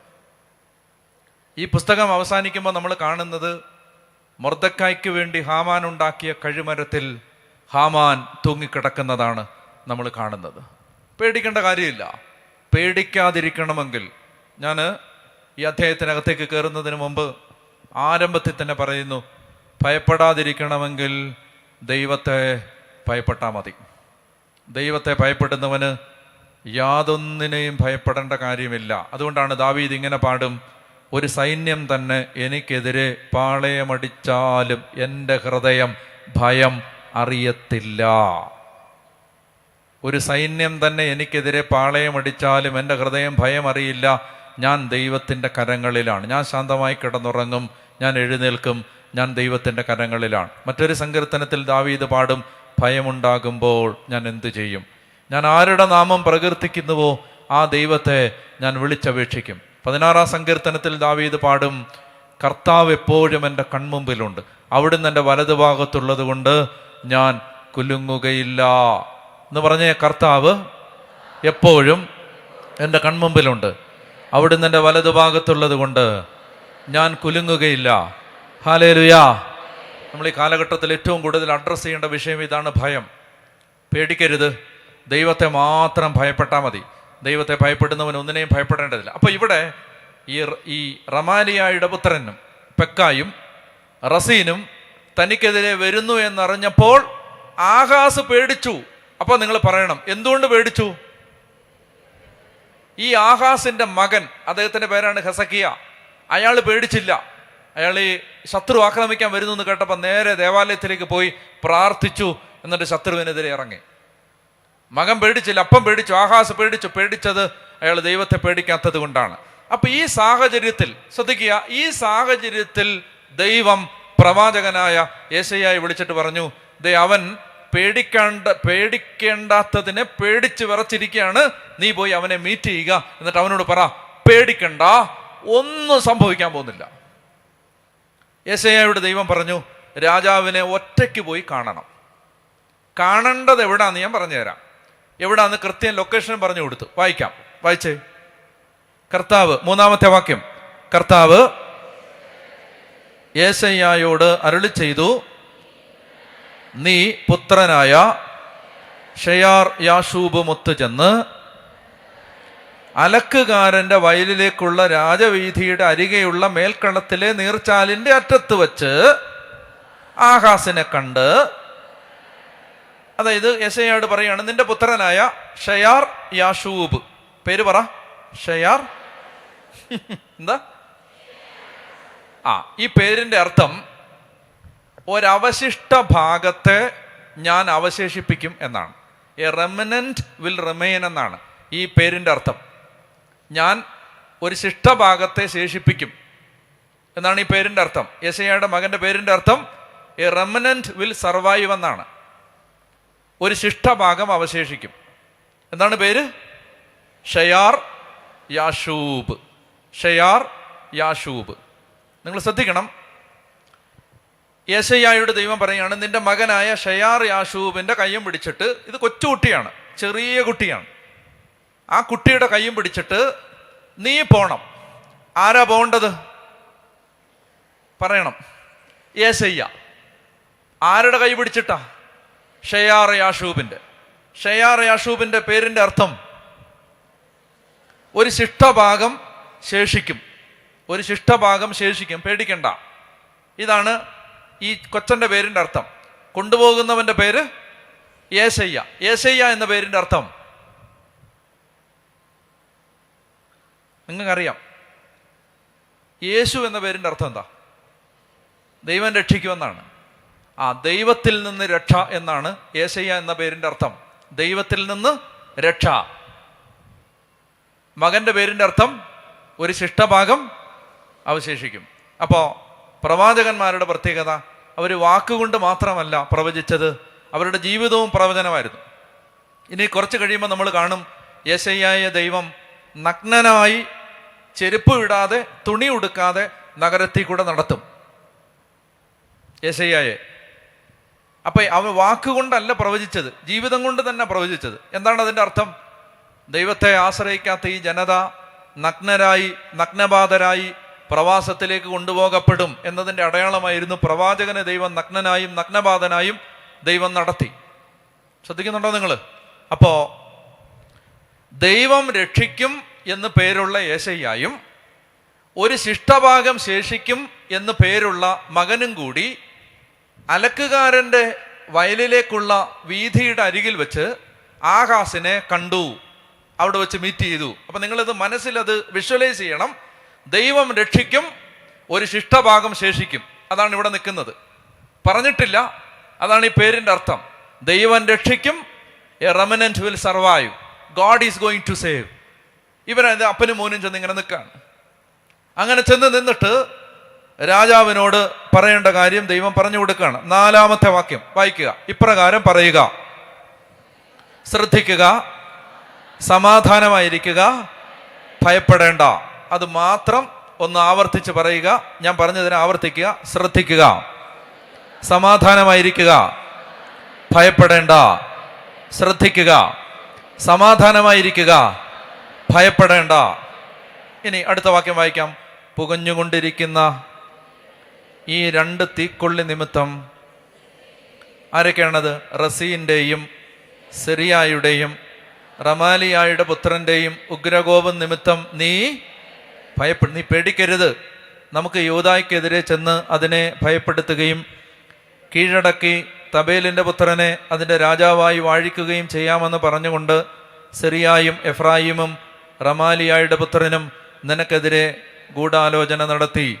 ആകയാൽ ദൈവമായ കർത്താവ് അരുളി ചെയ്യുന്നു, അത് സംഭവിക്കുകയില്ല, ഒരിക്കലും സംഭവിക്കുകയില്ല. പറഞ്ഞേ ഹല്ലേലൂയാ. ഒരു നിമിഷം ഒന്ന് എഴുന്നേക്കാവോ? ഞാനൊരു ദൂത് പറയാം. ഒരു നിമിഷം ഒന്ന് എഴുന്നേക്കാമോ?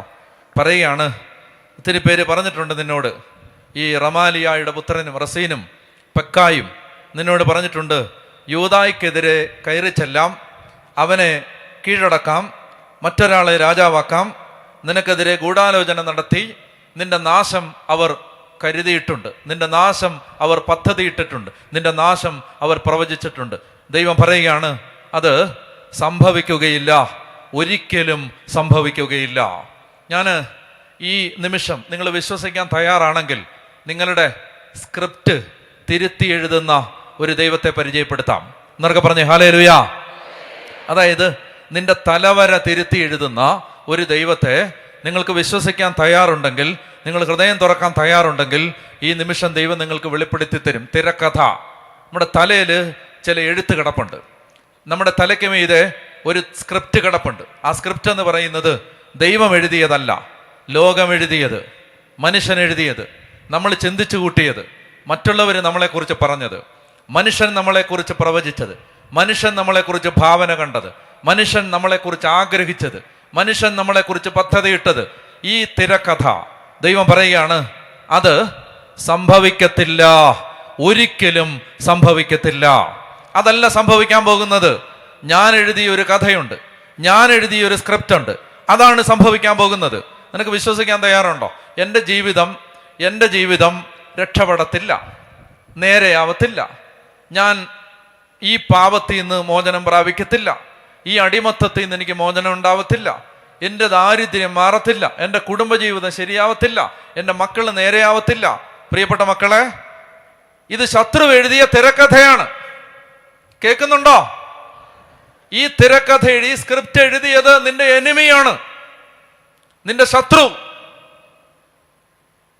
അവൻ പറഞ്ഞത് നടക്കത്തില്ലെന്ന് പ്രവാചകനെ അയച്ചിട്ട് അലക്കുകാരന്റെ വയലിലേക്കുള്ള രാജവീഥിയിൽ വെച്ച് പ്രവാചകനെ അവന്റെ കൺമുമ്പിൽ നിർത്തിയിട്ട്, പ്രവാചകന്റെ പേരിന്റെ അർത്ഥം ദൈവം രക്ഷിക്കും, മകന്റെ പേരിന്റെ അർത്ഥം നീ സർവൈവ് ചെയ്യും, അപ്പന്റെ പേരിന്റെ അർത്ഥം ദൈവം രക്ഷിക്കാൻ പോകുന്നു, മകന്റെ പേരിന്റെ അർത്ഥം നീ അതിജീവിക്കാൻ പോകുന്നു, നീ നേരെ നിൽക്കാൻ പോകുന്നു, നീ നശിക്കത്തില്ല, എ റെമനന്റ് വിൽ സർവൈവ് എന്ന് പേരുള്ള അപ്പനെയും മകനെയും നിർത്തിയിട്ട് ദൈവം പറയുകയാണ്, ശത്രു നിനക്കെതിരെ, നിന്റെ കുടുംബത്തിനെതിരെ, നിന്റെ തലമുറക്കെതിരെ, നിന്റെ ജീവിതത്തിനെതിരെ, നിന്റെ ഭാവിക്കെതിരെ, നിന്റെ അഭിവൃദ്ധിക്കെതിരെ എഴുതിയ ഒരു തിരക്കഥയും ഒരു ഗൂഢാലോചനയും സംഭവിക്കില്ല.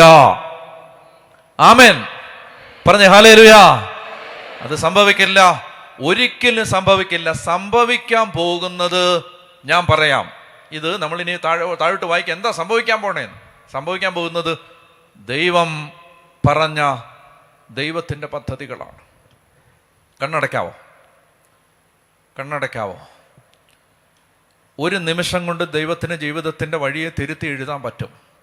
ഒരു നിമിഷം. ലോകം പറഞ്ഞത് വിശ്വസിക്കരുത്, മനുഷ്യൻ പറഞ്ഞത് വിശ്വസിക്കരുത്, കൂട്ടുകാർ പറഞ്ഞത് വിശ്വസിക്കരുത്, വീട്ടുകാർ പറഞ്ഞത് വിശ്വസിക്കരുത്, നിന്റെ ജീവിതത്തെക്കുറിച്ച് ലോകം എഴുതിയ കള്ളക്കഥകൾ വിശ്വസിച്ച് നീ ജീവിക്കരുത്. ദൈവം എഴുതിയ മനോഹരമായൊരു കഥയുണ്ട് നിന്നെക്കുറിച്ച്. ദൈവം നിന്നെക്കുറിച്ച് വിഭാവനം കണ്ട മനോഹരമായൊരു സ്വപ്നമുണ്ട്.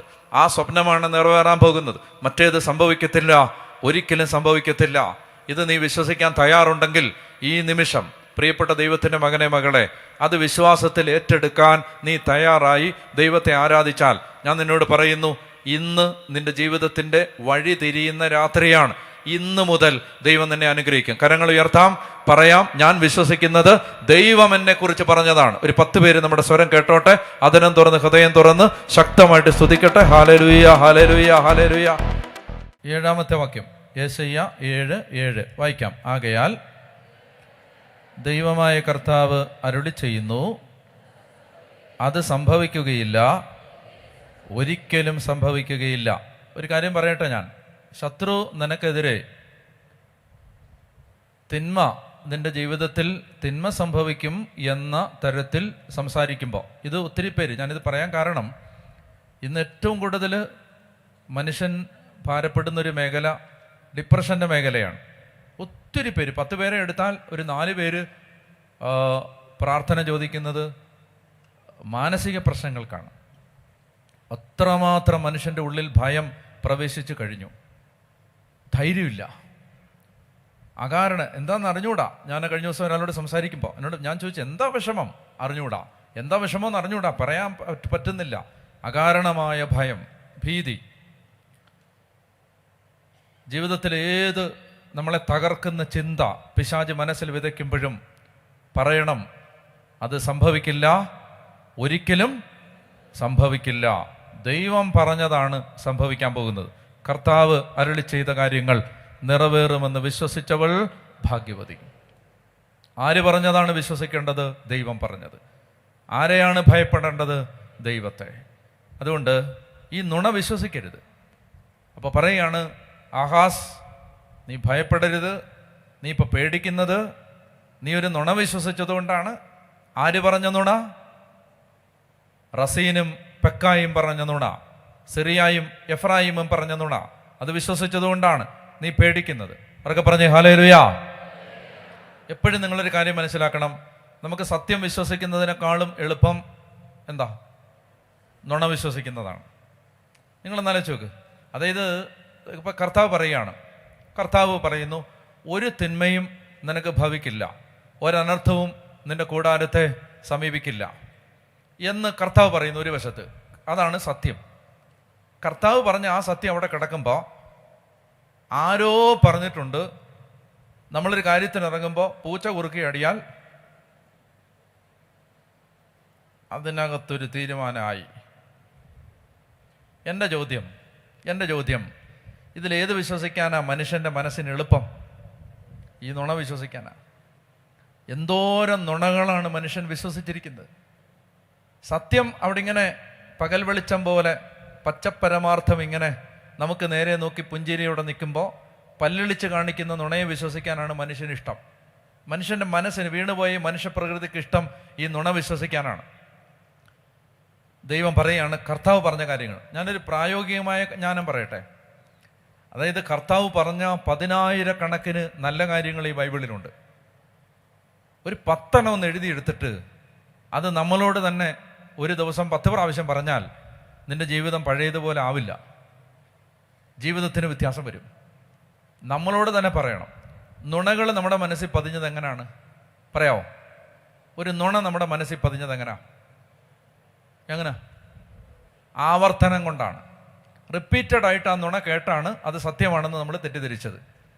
അപ്പോൾ ഒരു സത്യം നമ്മുടെ മനസ്സിൽ പതിയണമെങ്കിൽ അത് തന്നെയാണ് വഴി, റെപ്പറ്റീഷൻ. ദൈവം പറഞ്ഞ കാര്യങ്ങൾ നമ്മളോട് തന്നെ റിപ്പീറ്റ് ചെയ്തുകൊണ്ടേ ഇരിക്കണം.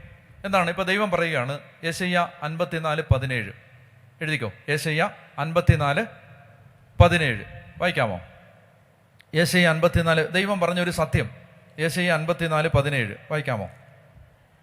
കർത്താവ് അരുളി ചെയ്യുന്നു.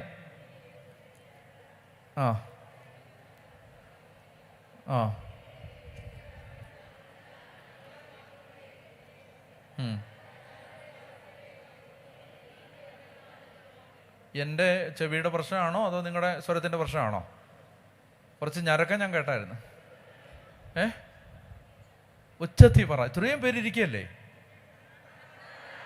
കർത്താവ് അരുളി ചെയ്യുന്നു, നിന്നെ ഉപദ്രവിക്കാൻ ഉണ്ടാക്കിയ ഒരായുധവും ഫലപ്രദമാവുകയില്ല.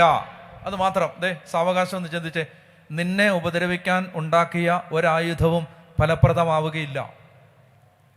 നിന്നെ ഒരാമേൻ ഈ സമൂഹത്തിൽ നിന്ന് കേട്ടാൽ ഞാൻ ഈ ഇന്നലെ രാത്രി ഉറങ്ങാതെ വെളുപ്പാങ്കാലത്ത് ട്രാവൽ ചെയ്ത് വന്നതിന് എനിക്കൊരു സമാധാനം കിട്ടിയേനെ. ഒരാമേൻ ഈ അത് ഞാൻ പറഞ്ഞിട്ടാണ് പറയേണ്ടത്. ഒരു വാഗ്ദാനം പറഞ്ഞാണ്, നിന്നെ ഉപദ്രവിക്കാൻ ഉണ്ടാക്കിയ ഒരായുധവും ഫലപ്രദമാവില്ല എന്ന് പറഞ്ഞപ്പോൾ ഈ അങ്ങനെ ഇരിക്കരുത്. അന്നേരം ചാടി പറയണം എന്ത്? ആമേൻ. മനസ്സിലായോ? ആ സത്യം അപ്പം തന്നെ സ്വീകരിക്കണം. നിന്നെ ഉപദ്രവിക്കാൻ ഉണ്ടാക്കിയ ഒരായുധവും ഫലപ്രദമാവില്ല. നിനക്കെതിരെ വിധി പ്രസ്താവിക്കുന്ന എല്ലാ നാവുകളെയും എന്ന് പറഞ്ഞാൽ എന്താ? നിനക്കെതിരെ ഒരാൾ വിധി പ്രസ്താവിച്ചിട്ടുണ്ട്, എന്താ? നീ രക്ഷപ്പെടത്തില്ല എന്ന് വിധി പ്രസ്താവിച്ചിട്ടുണ്ട്. അതിന് ആമേൻ പറയല്ലേ? പറയേണ്ടടുത്ത് പറയത്തുമില്ല, പറയേണ്ടാത്തടുത്തെല്ലാം പറയുകയും ചെയ്യും. നല്ലത് പറഞ്ഞപ്പോൾ പറഞ്ഞില്ല.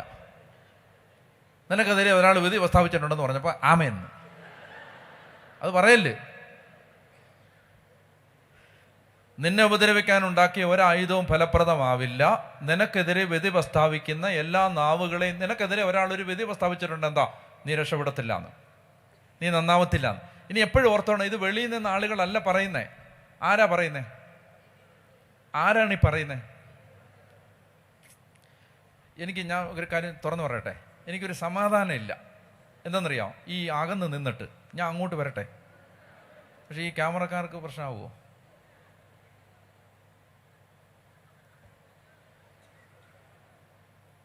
ഒരു കുത്തൊക്കെ കുത്തിയിട്ട് ചോദിക്കായിരുന്നു. അതായത് ഒന്നാമത് ഇത് നമുക്ക് പറ്റിയൊരു സാധനമല്ല ഇത്. ഏത്? ഈ 10,000ങ്ങളോട് അതിനൊക്കെ അഭിഷേകമുള്ളവരുണ്ട് വേറെ. ഇങ്ങനെ നിന്ന് എനിക്ക് വേണമെങ്കിൽ മനുഷ്യൻ വേണം ഫ്രണ്ടിൽ, ഇങ്ങനെ നേരെ നിൽക്കണം, എന്നാലേ ഒരു സാധനം വരൂ. പറഞ്ഞിട്ട് കാര്യമില്ല. ഇനിയിപ്പം ക്യാമറ എടുക്കുന്നവനെ കാണുന്നുമില്ല. ഉണ്ടോ? ഓ ശരി. ചേട്ടനായിരുന്നോ? ഓ ശരി. ഞാൻ വിചാരിച്ചു പുള്ളി പോയെന്ന്. അപ്പോൾ അങ്ങോട്ടൊക്കെ തിരിക്കാൻ പറ്റുമായിരിക്കും അല്ലേ? ശരി, വെരി ഗുഡ്. അപ്പം ഞാൻ പറയാണ്, നിങ്ങൾ മറുപടി പറഞ്ഞു. അതായത് ഈ എപ്പോഴും നമ്മളോട് നീ രക്ഷപ്പെടത്തില്ല എന്നും നീ നന്നാവത്തില്ല എന്നും ഒക്കെ പറയുന്നത് മനുഷ്യരല്ല, വെളിയിലുള്ളവരല്ല. പിന്നെ ആരാ? നമ്മൾ തന്നെ. നമ്മുടെ മനസ്സ് തന്നെയാണ് ഈ പറഞ്ഞുകൊണ്ടിരിക്കുന്നത്. എപ്പോഴും നിങ്ങൾ ഓർത്തണം. ഞാൻ കോളേജിൽ പഠിപ്പിക്കുന്ന സമയത്ത് എൻ്റെ അപ്പോയിൻമെൻറ്റ് അതിൻ്റെ ഓർഡർ വരാത്തതിന് എന്നോടെപ്പോഴും എൻ്റെ പ്രിൻസിപ്പൽ അച്ഛൻ എന്നോടെപ്പോഴും പറയായിരുന്നു, ഡാനിയലെ നീ പോയി അത് തിരക്ക്, അത് അന്വേഷിക്കുക, അത് കാണേണ്ടവരെ കാണ്, നീ അതിങ്ങനെ ശ്രദ്ധിക്കാഞ്ഞിട്ടാണെന്നൊക്കെ പറഞ്ഞ് എപ്പോഴും എന്നോട് പറയും. ഒരു ദിവസം അച്ഛൻ മനസ്സും അടുത്തിട്ട് എൻ്റെ അടുത്ത് പറഞ്ഞു, എടാ ഒരു കാര്യം നടക്കണമെങ്കിൽ അവനവൻ വിചാരിക്കണമെന്ന് പറഞ്ഞു. അത് സംഭവമാണ്. ഒരു കാര്യം നടക്കണമെങ്കിൽ ഇത് നീ വിശ്വസിക്കാത്തൊരു കാര്യം നിനക്ക് നടക്കാൻ പോകുന്നില്ല. നിന്റെ അകം വിശ്വസിക്കാത്ത, ഇപ്പം നമ്മുടെ അകമാണ് പലപ്പോഴും നമ്മളോട് പറഞ്ഞുകൊണ്ടിരിക്കുന്നത്, ഇത് ശരിയാവത്തില്ല, നീ നന്നാവത്തില്ല, നീ ഇതുകൊണ്ട് നശിക്കും, ഈ ബിസിനസ്സും പൊട്ടും, നീ ഇപ്പോൾ 14ാമത്തെ കാര്യത്തിൽ ഇറങ്ങിയിട്ടുണ്ട്, ഇതും പൊട്ടും. ആവർത്തിച്ച് നമ്മളോട് ഈ നുണകൾ പറഞ്ഞുകൊണ്ടിരിക്കുന്ന നമ്മുടെ മനസ്സിനോട് സത്യം വിശ്വസിപ്പിക്കണമെങ്കിൽ സത്യം റിപ്പീറ്റ് ചെയ്യണം. ഞാൻ പറഞ്ഞ മനസ്സിലായോ? സത്യം റിപ്പീറ്റ് ചെയ്യണം. അപ്പം എന്ത് ചെയ്യണം? ഇതിങ്ങനെ എടുക്കണം. ഞാൻ ഒരു ഉദാഹരണം പറഞ്ഞാണ്. ഏശയ്യാ 54:17 എടുത്തിട്ട് എന്ത് ചെയ്യണമെന്നറിയാമോ? എടുത്തിട്ട് വെറുതെ ഇരിക്കുന്ന സമയത്ത് ഈ മൊബൈലും കുത്തിക്കൊണ്ടിരിക്കാതെ ഇതെടുത്ത് അവനവനോട് പറയണം. എന്താ? കർത്താവ് അരുളി ചെയ്യുന്നു, എന്നെ ഉപദ്രവിക്കാൻ ഉണ്ടാക്കിയ ഒരായുധവും ഫലപ്രദമാവില്ല. എനിക്കെതിരെ വിധി പ്രസ്താവിക്കുന്ന എല്ലാ നാവുകളെയും ഞാൻ ഖണ്ഡിക്കും.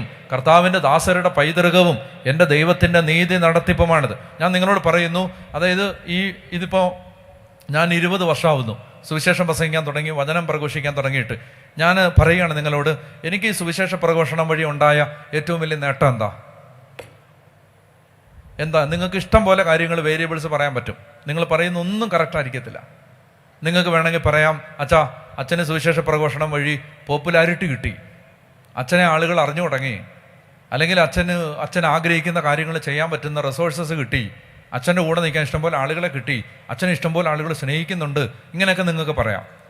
ഇതൊന്നുമല്ല. അനേക ആത്മാക്കളെ കിട്ടി, അതുമല്ല. ഞാൻ വളരെ സ്വാർത്ഥനായ ഒരാളാണ്. ആ സ്വാർത്ഥനായ ഞാൻ കഴിഞ്ഞ 20 വർഷം കൊണ്ട് എനിക്കുണ്ടായ ഏറ്റവും വലിയ നേട്ടം എന്താണെന്നറിയാമോ? അതായത് ഈ വചനങ്ങൾ ആവർത്തിച്ച് ഞാൻ നിങ്ങളോട് പറഞ്ഞതുകൊണ്ട് ഇതൊക്കെ ഞാൻ വിശ്വസിച്ചു. എനിക്കുണ്ടായ നേട്ടം എന്താണെന്നറിയാം? എനിക്കുണ്ടായ ഏറ്റവും വലിയ നേട്ടം, എനിക്ക് അസാധാരണമായ ധൈര്യമുണ്ട് ഇപ്പോൾ, അസാധാരണമായ ധൈര്യം. ഞാൻ പറഞ്ഞിട്ടുണ്ട് പണ്ട്, എനിക്ക് 15 വയസ്സുള്ളൊരു കുട്ടിയെ അറിയാം. ഒരു പാവപ്പെട്ട വീട്ടിൽ നിന്ന്, വലിയ വിദ്യാഭ്യാസം ഇല്ലാത്ത മാതാപിതാക്കന്മാരുടെ മകനായിട്ട് ഒരു കുഗ്രാമത്തിൽ നിന്ന് തിരുവനന്തപുരം നഗരത്തിലെത്തി ഒരു സെമിനാരിൽ ചേർന്ന് വൈകുന്നേരം 4 മണിക്ക് കളിക്കാൻ പറഞ്ഞു അച്ഛൻ. കളിക്കാൻ പറഞ്ഞപ്പോൾ നമുക്കറിയാവുന്ന കളിയൊന്നും ഈ സെമിനാരിയിലില്ല. നമ്മുടെ നാട്ടിൽ കളിക്കുന്ന കളിയൊന്നും അല്ല ഇവിടെ. അപ്പോൾ കൊന്നക്കോല് പോലെ നീളം ഉണ്ടായിരുന്നുണ്ട്. അച്ഛൻ പറഞ്ഞു പോയി ബാസ്കറ്റ് ബോൾ കളിക്കാൻ പറഞ്ഞു. ഞാൻ ആ കോർട്ടും ആ പന്തും ഒക്കെ എൻ്റെ ജീവിതത്തിൽ ആദ്യമായിട്ടാണ് കാണുന്നത്. അങ്ങനെ ആ എനിക്കിത് ഒന്നാമത് കളിക്കാൻ അറിഞ്ഞൂടെ, രണ്ടാമത്തെ കാര്യം ഒറ്റ പന്തേ ഉള്ളൂ. അതാണ് എന്നെ അലട്ടിയ ഏറ്റവും വലിയ പ്രശ്നം. ഒത്തിരി പേരുണ്ട് ഈ കോർട്ടിൽ, എല്ലാവർക്കും വേണ്ടത് ആ പന്താണ്. ഞാൻ അവിടെ പോയി നിൽക്കുകയാണ്. അപ്പോൾ എനിക്ക് കുറച്ച് സമയം കൊണ്ട് മനസ്സിലായി, ഇത് നമ്മൾ ചോദിക്കണം. ചോദിക്കുമ്പോൾ നമുക്ക് തരുമ്പോൾ നമ്മളത് കൊണ്ടുപോയി ഇടണം. അങ്ങനെയാണ് അതിൻ്റെ കളിയെന്ന് എനിക്ക് മനസ്സിലായി. പക്ഷെ എനിക്ക് ചോദിക്കാൻ ധൈര്യമില്ല. എനിക്കൊരു 15-കാരനെ അറിയാം, ഒരു പന്ത് ചോദിക്കാൻ പോലും ധൈര്യമില്ലാത്ത ഒരാൾ. അങ്ങനെ 1-2 ദിവസമല്ല, ആഴ്ചകളല്ല, മാസങ്ങൾ, 4 മണി മുതൽ 5:30 വരെ ബാസ്കറ്റ്ബോൾ കോർട്ടിൽ ഇങ്ങനെ തെക്കും വടക്കും തിരിഞ്ഞ് പേടിച്ച് നിന്നൊരു പയ്യനെ എനിക്കറിയാം. 20 കൊല്ലം ദൈവവചനം ആവർത്തിച്ചുകൊണ്ട് എനിക്കുണ്ടായ ഏറ്റവും വലിയ നേട്ടം, ഇവിടെ ഇരിക്കുന്ന ആരെക്കാളും ധൈര്യമുണ്ട് എനിക്കിന്ന്. ധൈര്യം അതെന്തുകൊണ്ടെന്നറിയാമോ? അതെന്തോന്ന് വെച്ചാൽ ഇതിങ്ങനെ ആവർത്തിച്ച് ഞാൻ നിങ്ങളോട് പറഞ്ഞപ്പോൾ അത് ഞാൻ എന്നോട് തന്നെ പറയുകയായിരുന്നു. നിന്നെ ഉപദ്രവിക്കാനുണ്ടാക്കിയ ഒരായുധവും ഫലപ്രദമാവില്ല. റെപ്പറ്റീഷൻ, സത്യം ആവർത്തിക്കണം. നുണ ഇങ്ങനെ മനസ്സാവർത്തിച്ചുകൊണ്ടിരിക്കുമ്പോൾ മീഡിയയും സൈബർ ലോകവും ന്യൂസും ഇതെല്ലാം നുണ ഇങ്ങനെ റിപ്പീറ്റ് ചെയ്തുകൊണ്ടിരിക്കുമ്പോൾ, സിനിമകളും ഇതെല്ലാം നുണ റിപ്പീറ്റ് ചെയ്തുകൊണ്ടിരിക്കുമ്പോൾ സത്യം ആവർത്തിക്കണം. നിന്നെ ഉപദ്രവിക്കാനുണ്ടാക്കിയ ഒരായുധവും ഫലപ്രദമാവില്ല. പറഞ്ഞേ ഹല്ലേലൂയാ, പറഞ്ഞേ ഹല്ലേലൂയാ. അപ്പൊ അത് സംഭവിക്കത്തില്ല, ഒരിക്കലും സംഭവിക്കത്തില്ല എന്ന് അദ്ദേഹത്തോട് പറയുകയാണ്. ഇനി അടുത്ത വാക്യം വായിക്കേ. യെശയ്യ 7:8. സിറിയയുടെ തലസ്ഥാനം ദമാസ്കസും ദമാസ്കസിന്റെ തലവൻ റസീനുമാണ്. 65 വർഷത്തിനുള്ളിൽ എഫ്രായിം ചിഹ്ന ഭിന്നമാക്കപ്പെടും. മേലിൽ അതൊരു ജനതയായിരിക്കില്ല. എഫ്രായിമിന്റെ തലസ്ഥാനം സമരിയായും അധിപൻ റമാലിയായുടെ പുത്രനുമാണ്. വിശ്വസിക്കുന്നില്ലെങ്കിൽ നിനക്ക് സുസ്ഥിതി ലഭിക്കുകയില്ല. കർത്താവ് പറയാണ്, 65 വർഷങ്ങൾ കഴിയുന്നതിന് മുമ്പ് നിന്നെ ആക്രമിക്കാൻ സിറിയയോട് കൂട്ടുചേർന്ന ഇസ്രായേൽ അസീറിയ രാജാവിനാൽ തോൽപ്പിക്കപ്പെട്ട് നാടുകടത്തപ്പെട്ട് ആ രാജ്യം തന്നെ ഇല്ലാതാവും. ദൈവം 2 കാര്യങ്ങളാണ് പറയുന്നത്. ഒന്ന്, ഇസ്രായേൽ നാമാവശേഷമാകും. 2, സിറിയ ഇല്ലാതാവും. ഈ 2 കാര്യമാണ് പറയുന്നത്. എത്ര നാളിനുള്ളിൽ? 65 വർഷത്തിനകത്ത് എന്ന് പറഞ്ഞാൽ നമ്മൾ ഈ ചരിത്രം ശ്രദ്ധിച്ച് വായിക്കുമ്പോൾ ആഹാസിന്റെ ജീവിതകാലത്ത് തന്നെ അത് സംഭവിച്ചു. ആഹാസ് മരിക്കുന്നതിന് മുമ്പ് ഈ ദൈവം പറഞ്ഞത് ആഹാസ് നേരിട്ട് കണ്ടു. എന്താ? നീ ഇപ്പൊ പേടിക്കരുത്, നിന്നെ ആക്രമിക്കാൻ സംഘം ചേർന്നിരിക്കുന്ന ഈ 2 രാജ്യങ്ങളും ഇല്ലാതാവും.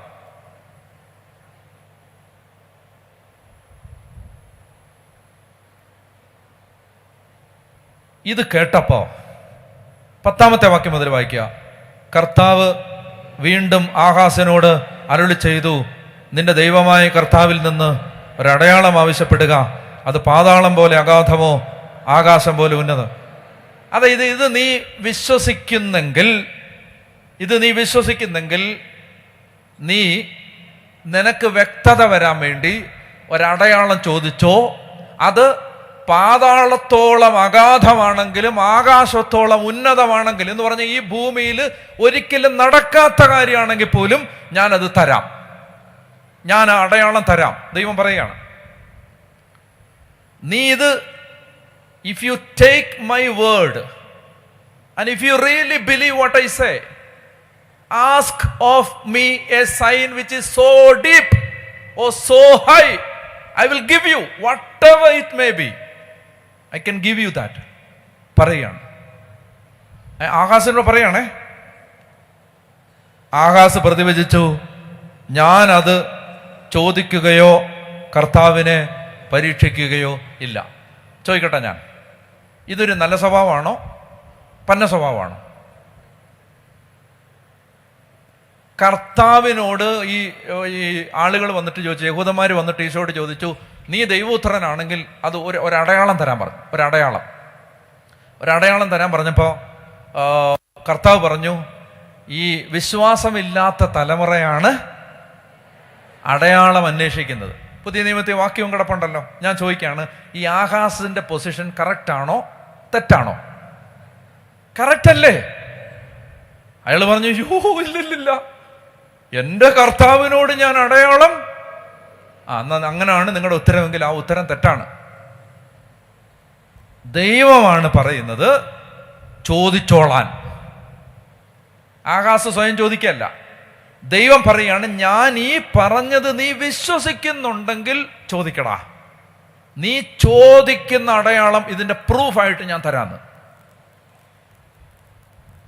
അപ്പൊ അത്രയും ദൈവത്തിൽ നിന്നൊരു പ്രോമിസ് വന്നിട്ട് ആഹാസ് ചോദിക്കാത്തത് എന്താണെന്നറിയാവോ? അതിനൊരു കാര്യമുണ്ട്. ആ കാര്യം എന്ന് പറഞ്ഞാല് ഇയാള് ദൈവം പറഞ്ഞത് ഇയാൾ വിശ്വസിച്ചിട്ടില്ല. ഒന്ന്, അതാണ് അടയാളം ചോദിക്കാത്തത്. ദൈവം പറഞ്ഞത് വിശ്വസിച്ചിട്ടില്ല. വിശ്വസിക്കാത്തതിന്റെ കാരണം ഈ സമയം കൊണ്ട് Ahaz Egypt, Sinai, Canaan, Syria, ഇത് കഴിഞ്ഞ് വേറൊരു രാജ്യം ഉണ്ടല്ലോ, അസീറിയ. ആ രാജാവിനോട് സൂത്രത്തിൽ സഹായം ചോദിച്ചിട്ടുണ്ട്. എന്തിന്? യുവമാർക്കെതിരെ. ആഹാസ് പറയാണ്, എനിക്ക് അടയാളം ഞാൻ ചോദിക്കത്തില്ല. എന്താ കാര്യം? അവന്റെ ഹിഡൻ സീക്രട്ട് അജണ്ട എന്ന് പറയുന്നത്, ഞാൻ മനുഷ്യനോട് സഹായം ചോദിച്ചിട്ടുണ്ട്, നിന്റെ സഹായം എനിക്ക് വേണ്ട. ഇതാണ് അവന്റെ ഹിഡൻ ഇന്റൻഷൻ. ദൈവത്തിന്റെ സഹായം എനിക്ക് വേണ്ടെന്ന് അത് പറഞ്ഞില്ല. പറയാതെ എന്താ പറഞ്ഞ, അയ്യോ ഞാൻ ചോദിക്കത്തില്ല, ദൈവത്തോടോ ഞാൻ കർത്താവിനെ പരീക്ഷിക്കത്തില്ല എന്ന് പറഞ്ഞു. ദൈവത്തിന്റെ മറുപടി, അപ്പോൾ യെശയ്യാ പറഞ്ഞു, വാക്യം 13 വായിക്ക്. ദാവീദിന്റെ ഭവനമേ ശ്രദ്ധിക്കുക, മനുഷ്യരെ അസഹ്യപ്പെടുത്തുന്നത് പോരാഞ്ഞിട്ടാണോ എൻ്റെ ദൈവത്തിൻ്റെ ക്ഷമ പരീക്ഷിക്കുന്നത്? അതിനാൽ കർത്താവ് തന്നെ നിനക്കടയാളം തരും. യുവതി ഗർഭം ധരിച്ച് ഒരു പുത്രനെ പ്രസവിക്കും, അവൻ എമ്മാനുവേൽ എന്ന് വിളിക്കപ്പെടും. കർത്താവ് പറഞ്ഞു, നീ നന്നാവാൻ ഉദ്ദേശമില്ലെന്ന് എനിക്ക് മനസ്സിലായി, പക്ഷെ ഞാൻ പറഞ്ഞത് ഞാൻ ചെയ്യും. നിന്നോട് ഞാൻ ചോദിക്കാൻ പറഞ്ഞത് ആകാശത്തോളം ഉന്നതമോ പാതാളത്തോളം അഗാധമോ ആയ ഒരു കാര്യമാണ്. എന്ന് പറഞ്ഞാൽ മനുഷ്യന്റെ കണ്ണിൽ ഒരിക്കലും വിശ്വസിക്കാൻ പറ്റാത്ത ഒരടയാളമാണെങ്കിൽ പോലും നിനക്ക് ഞാനത് തരുമെന്നാണ് ഞാൻ പറഞ്ഞത്. നീ അത് ചോദിക്കാതെ എന്നെ അസഹ്യപ്പെടുത്തുന്നത് കൊണ്ട് നീ ഒരിക്കലും ചോദിക്കാൻ സാധ്യതയില്ലാത്തത്ര ഉന്നതവും അഗാധവുമായ ഒരടയാളം ഞാൻ തരാൻ പോവാണ്. യുവതി ഓർ കന്യക ഗർഭം ധരിച്ച് ഒരു പുത്രനെ പ്രസവിക്കും, അവൻ എമ്മാനുവേൽ എന്ന് വിളിക്കപ്പെടും. നന്നായിട്ട് ശ്രദ്ധിക്കണം, വളരെ കോംപ്ലിക്കേറ്റഡായ ഒരു പാസേജാണിത്. 2 പ്രശ്നമുണ്ട് ഇവിടെ. ഒന്നാമത്തെ പ്രശ്നം, യൂദാ രാജാക്കന്മാരുടെ ചരിത്രത്തിൽ എമ്മാനുവേൽ എന്ന് പേരുള്ള ഒരു രാജാവ് ഇല്ല. അതാണ് ഒന്നാമത്തെ കോംപ്ലിക്കേഷൻ ഇവിടുത്തെ. ഇനി നമ്മൾ ഈ ഹിസ്റ്ററി വായിക്കുമ്പോൾ എമ്മാനുവേൽ എന്ന് പേരുള്ള ഒരു രാജാവ് ഈ ചരിത്രത്തിലെങ്ങും ഇല്ല. ഒന്ന്.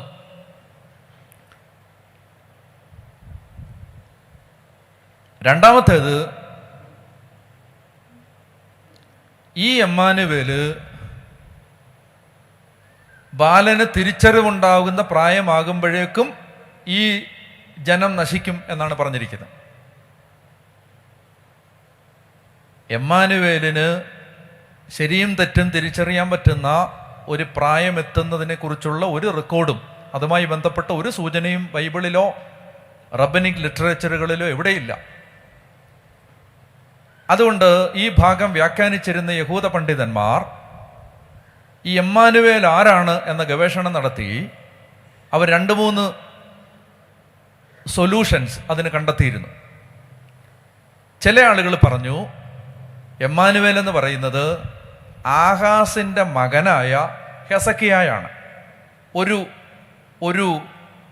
എന്താ പറയുക, ഒരു സൊല്യൂഷൻ അല്ല, ഒരു പോസിബിലിറ്റി, ഒരു സാധ്യത. ആരാണ് എമ്മാനുവേൽ? ഹെസക്കിയ എന്ന് പറഞ്ഞാൽ ഇയാളുടെ ഈ ആഹാസിന്റെ മകൻ.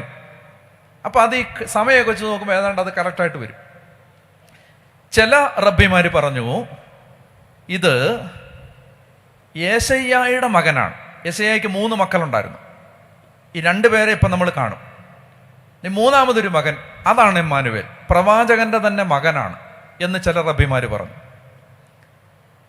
ചിലര് പറയുന്നു, അതാണ് എനിക്ക് കുറച്ചുകൂടെ സ്വീകാര്യമായിട്ട് തോന്നിയത്, ചിലര് പറയുന്നു ഈ ആഹാസിന് കുറെ കൺക്യൂബിൻസ് ഉണ്ടായിരുന്നു, കുറെ ഉപനാരികൾ. ഉപനാരി എന്ന് പറഞ്ഞാൽ അറിയത്തില്ലേ? ഉപനാരി, ഭാര്യ കൂടാതെ വേറെ രാജാക്കന്മാർക്ക് അങ്ങനെ ഒത്തിരി ഉണ്ടായിരുന്നു. അപ്പോൾ അവർക്ക് ഒരിക്കലും രാജ്യത്തിൻ്റെ മേൽ അവകാശമില്ല. മാത്രമല്ല അവരെക്കുറിച്ചുള്ള ചരിത്രം എഴുതപ്പെടത്തുമില്ല, ഹിസ്റ്ററിയുടെ റെക്കോർഡിൽ അവരെ ചേർക്കത്തുമില്ല. അപ്പം അങ്ങനെ ആഹാസിന്റെ കൊട്ടാരത്തിലുണ്ടായിരുന്ന ഏതോ ഒരു ചെറുപ്പക്കാരിയിൽ നിന്ന് ആഹാസിന് ജനിച്ച ഒരു മകൻ. ഇതാണ് എനിക്ക് കുറച്ചുകൂടെ സ്വീകാര്യമായിട്ട് തോന്നിയത്, ഈ പറയുന്ന എമ്മാനുവേൽ. എപ്പോഴും നിങ്ങൾ ഓർത്തോണം, നിങ്ങൾക്ക് പുതിയ നിയമത്തിൽ ജീവിക്കുന്ന നമുക്കറിയാം ആരാണ് ഈ എമ്മാനുവേൽ. ആരാ? ഈശോയാന്നറിയാം. പക്ഷെ ഇപ്പോ യേശയ്യായുടെ പശ്ചാത്തലത്തിൽ ഇപ്പോൾ ആ കാലത്ത് നിന്നുകൊണ്ട് നമുക്കത് ഈശോയെന്ന് പറയാൻ പറ്റില്ല. അത് പുതിയ നിയമത്തിന്റെ കണ്ണിലൂടെ പറയാൻ പറ്റും. നമ്മൾ അതിലേക്ക് വരും. ഈ കോണ്ടെക്സ്റ്റിൽ അവിടെ ഒരു എമ്മാനുവേൽ ഉണ്ടായിരുന്നോ? ഉണ്ട്. അങ്ങനെ ഒരു ആക്ച്വൽ ഹ്യൂമൻ ബീങ് അവിടെ ഉണ്ട്. അതാരാണെന്ന് ബൈബിൾ റെക്കോർഡ് ചെയ്തിട്ടില്ല. റെക്കോർഡ് ചെയ്യാത്ത എന്തുകൊണ്ടാ? അവനെക്കുറിച്ചല്ല ഈ പ്രവചനം യഥാർത്ഥത്തിൽ പറഞ്ഞിരിക്കുന്നത് യേശുവിനെ കുറിച്ചാണ്. അതുകൊണ്ടാണ് മറ്റവന്റെ പേര് ഇതിനകത്ത്, അവന്റെ റെക്കോർഡിനകത്ത് ബൈബിൾ എഴുതി വെക്കാത്ത. പക്ഷെ അങ്ങനെ ഒരാൾ ഉണ്ടായിരുന്നോ? ഉണ്ട്. അങ്ങനെ ഒരു കുട്ടി ഉണ്ടായിരുന്നു. അതാണ് ഈ പ്രവചനം പറയുന്നത്. നമുക്കറിയാത്ത ഏതോ ഒരു കുട്ടി. നമ്മളിങ്ങനെ വിചാരിക്കുന്നു, ആഹാസിന് ജനിച്ച അവന്റെ ഉപനാരിമാരിൽ ജനിച്ച ഒരു കുട്ടി. കുട്ടിയുടെ പേരെന്താണ്? എമ്മാനുവേൽ. അപ്പൊ ഈ കുട്ടി, കർത്താവ് തന്നെ നിനക്ക് അടയാളം തരും, യുവതി ഗർഭം ധരിച്ച് ഒരു പുത്രനെ പ്രസവിക്കും, അവൻ എമ്മാനുവേൽ എന്ന് വിളിക്കപ്പെടും. 15 തിന്മ ത്യജിക്കാനും നന്മ സ്വീകരിക്കാനും പ്രായമാകുമ്പോൾ ബാലൻ തൈരും തേനും ഭക്ഷിക്കും എന്ന് പറഞ്ഞാൽ, തൈരും തേനും ഭക്ഷിക്കുക എന്ന് പറഞ്ഞാൽ അതിൻ്റെ സൂചന ആ കാലം ഒരു പട്ടിണിക്കാലം, ക്ഷാമകാലം, ദാരിദ്ര്യത്തിൻ്റെ കാലമായിരിക്കുമെന്നാണ്.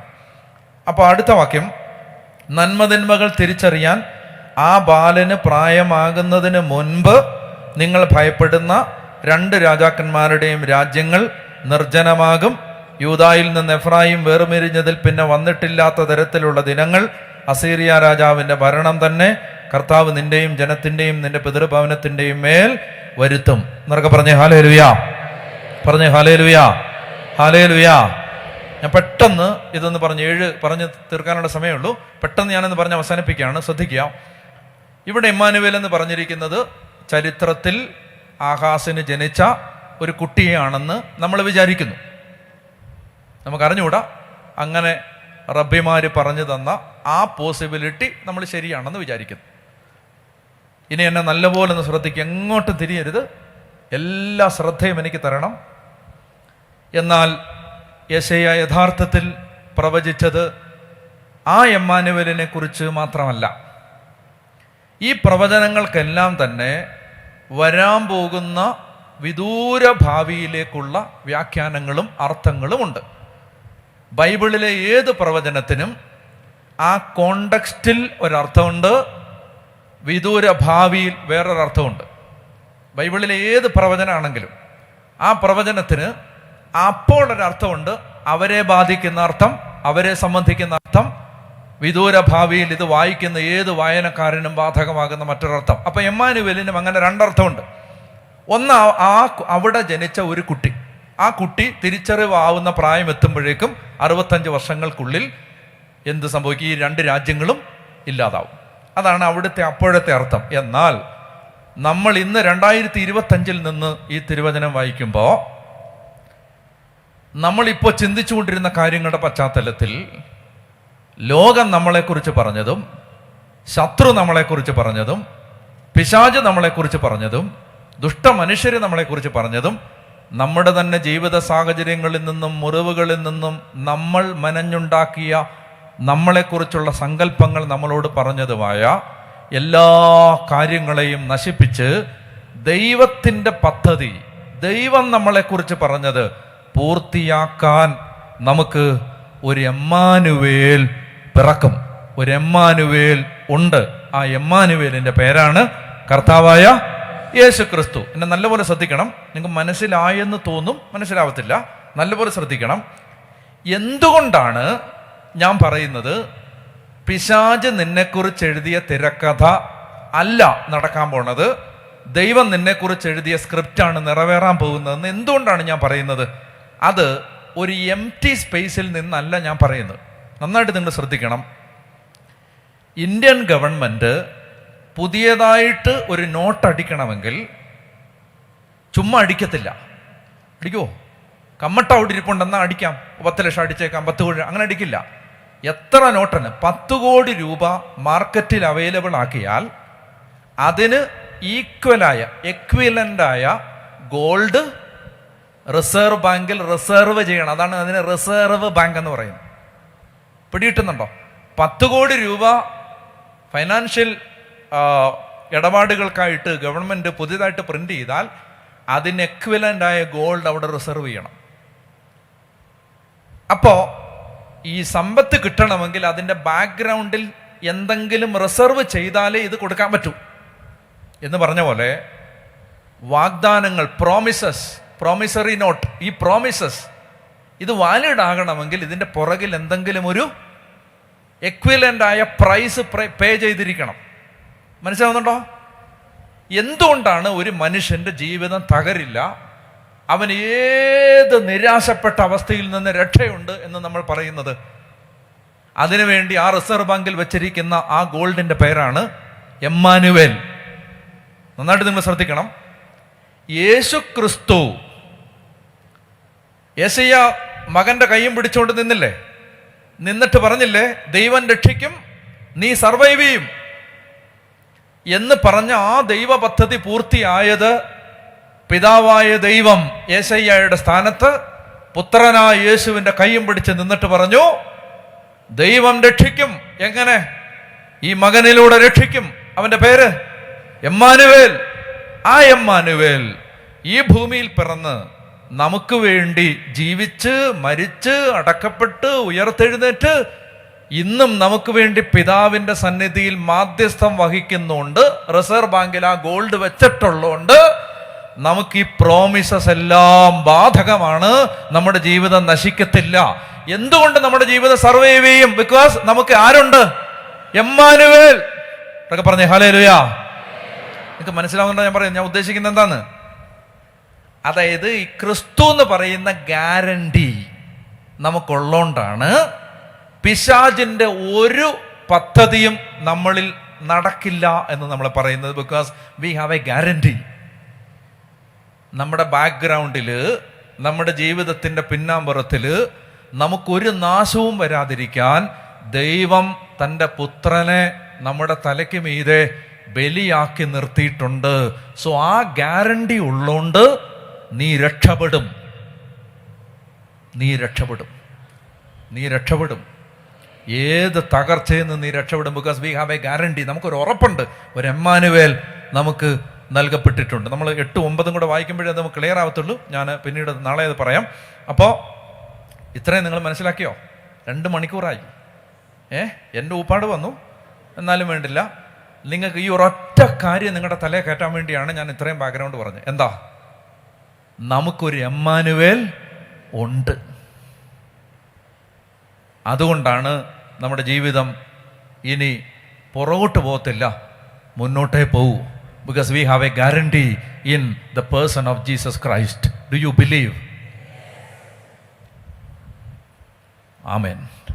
അതായത് നമുക്ക് ഈ ഈശോ എന്തെന്നറിയോ, ഞാൻ പറയട്ടെ നിങ്ങൾക്ക്, നമുക്ക് ഈ കർത്താവുണ്ട് എന്നതിൻ്റെ വില നമ്മൾ തിരിച്ചറിഞ്ഞാൽ പിന്നെ നമുക്ക് പേടിയില്ല. നമുക്ക് പിന്നെ ആരെയും പേടിയില്ല, ഒന്നിനും പേടിയില്ല. ഒരു സാഹചര്യത്തെയും പേടിയില്ല. രോഗത്തെ പേടിയില്ല, മരണത്തെ പേടിയില്ല, അപകടത്തെ പേടിയില്ല, അനർത്ഥത്തെ പേടിയില്ല, ആപത്തിനെ പേടിയില്ല, ദുഷ്ടമനുഷ്യരെ പേടിയില്ല, സംവിധാനങ്ങളെ പേടിയില്ല, രാഷ്ട്രീയക്കാരെ പേടിയില്ല, നിയമത്തെ പേടിയില്ല.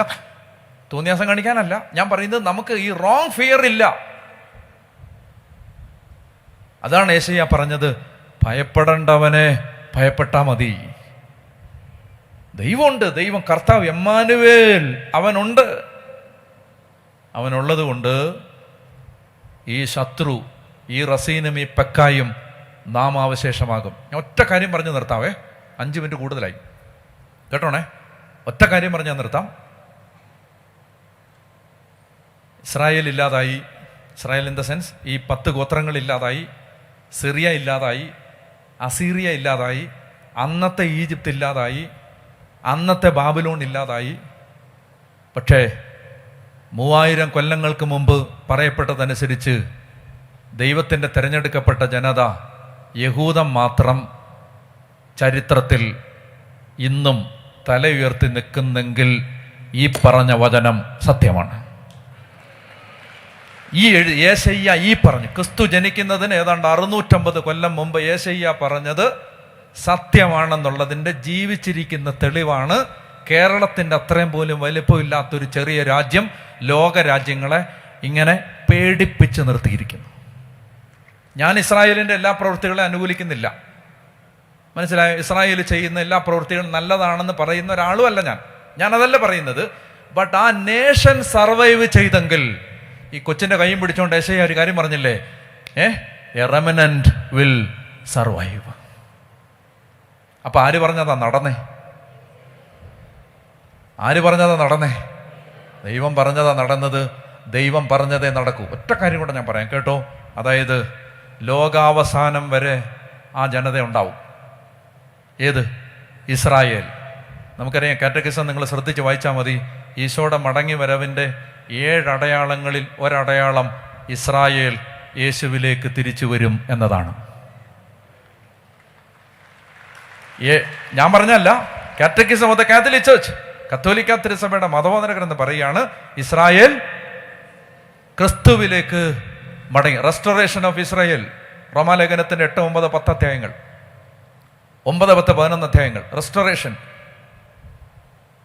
നിങ്ങൾക്ക് ഈ യൂട്യൂബിൽ 1 ഇസ്രായേൽ എന്നൊക്കെ പറഞ്ഞ ചില ചാനലുകളുണ്ട്. യഹൂദന്മാർ യേശുവിനെ രക്ഷകനും ദൈവവുമായിട്ട് ഏറ്റുപറഞ്ഞ യഹൂദന്മാരുടെ, അവർ യഹൂദ മതത്തിൽ യേശുവിനെ വെളിച്ചത്തിലേക്ക് കൊണ്ടുവന്ന് കാണിക്കുന്ന മനോഹരമായ പഠനങ്ങൾ അതിനകത്ത് കിടപ്പുണ്ട്. ഒത്തിരി യഹൂദന്മാർ യേശുവിൽ വിശ്വസിക്കുന്നുണ്ട്. അവരൊക്കെ പറഞ്ഞ് ഹല്ലേലൂയാ, പറഞ്ഞ് ഹല്ലേലൂയാ. ഞാൻ പറയുന്നു, കർത്താവ് പറഞ്ഞതേ സംഭവിക്കത്തുള്ളൂ. അപ്പൊ ഇന്നത്തെ മെസ്സേജ് ഇതാണ്, ടേക്ക് അവേ ഇതാണ്. ഇന്ന് പോകുമ്പോൾ എന്താ കൊണ്ടുപോണ്ടേ? ദൈവം പറഞ്ഞതേ നടക്കത്തുള്ളൂ. ദൈവം പറഞ്ഞതേ നടക്കത്തുള്ളൂ. പിശാച് പറഞ്ഞത് നടക്കത്തില്ല, ദുഷ്ടമനുഷ്യർ പറഞ്ഞ് നടക്കത്തില്ല, ശത്രു പറഞ്ഞ് നടക്കത്തില്ല, നിന്റെ മനസ്സ് നിന്നോട് പറഞ്ഞത് നടക്കത്തില്ല. ദൈവം പറഞ്ഞത് മാത്രമേ നടക്കൂ. അതിനൊരു ഗ്യാരണ്ടി ഉണ്ട്. ആ ഗ്യാരണ്ടിയുടെ പേരാണ് എമ്മാനുവേൽ, കുരിശിൽ നമ്മുടെ തലയ്ക്ക് മീതെ തൂങ്ങിക്കിടക്കുന്ന കർത്താവായ യേശു ക്രിസ്തു. എഴുന്നേറ്റ് നിൽക്കാം.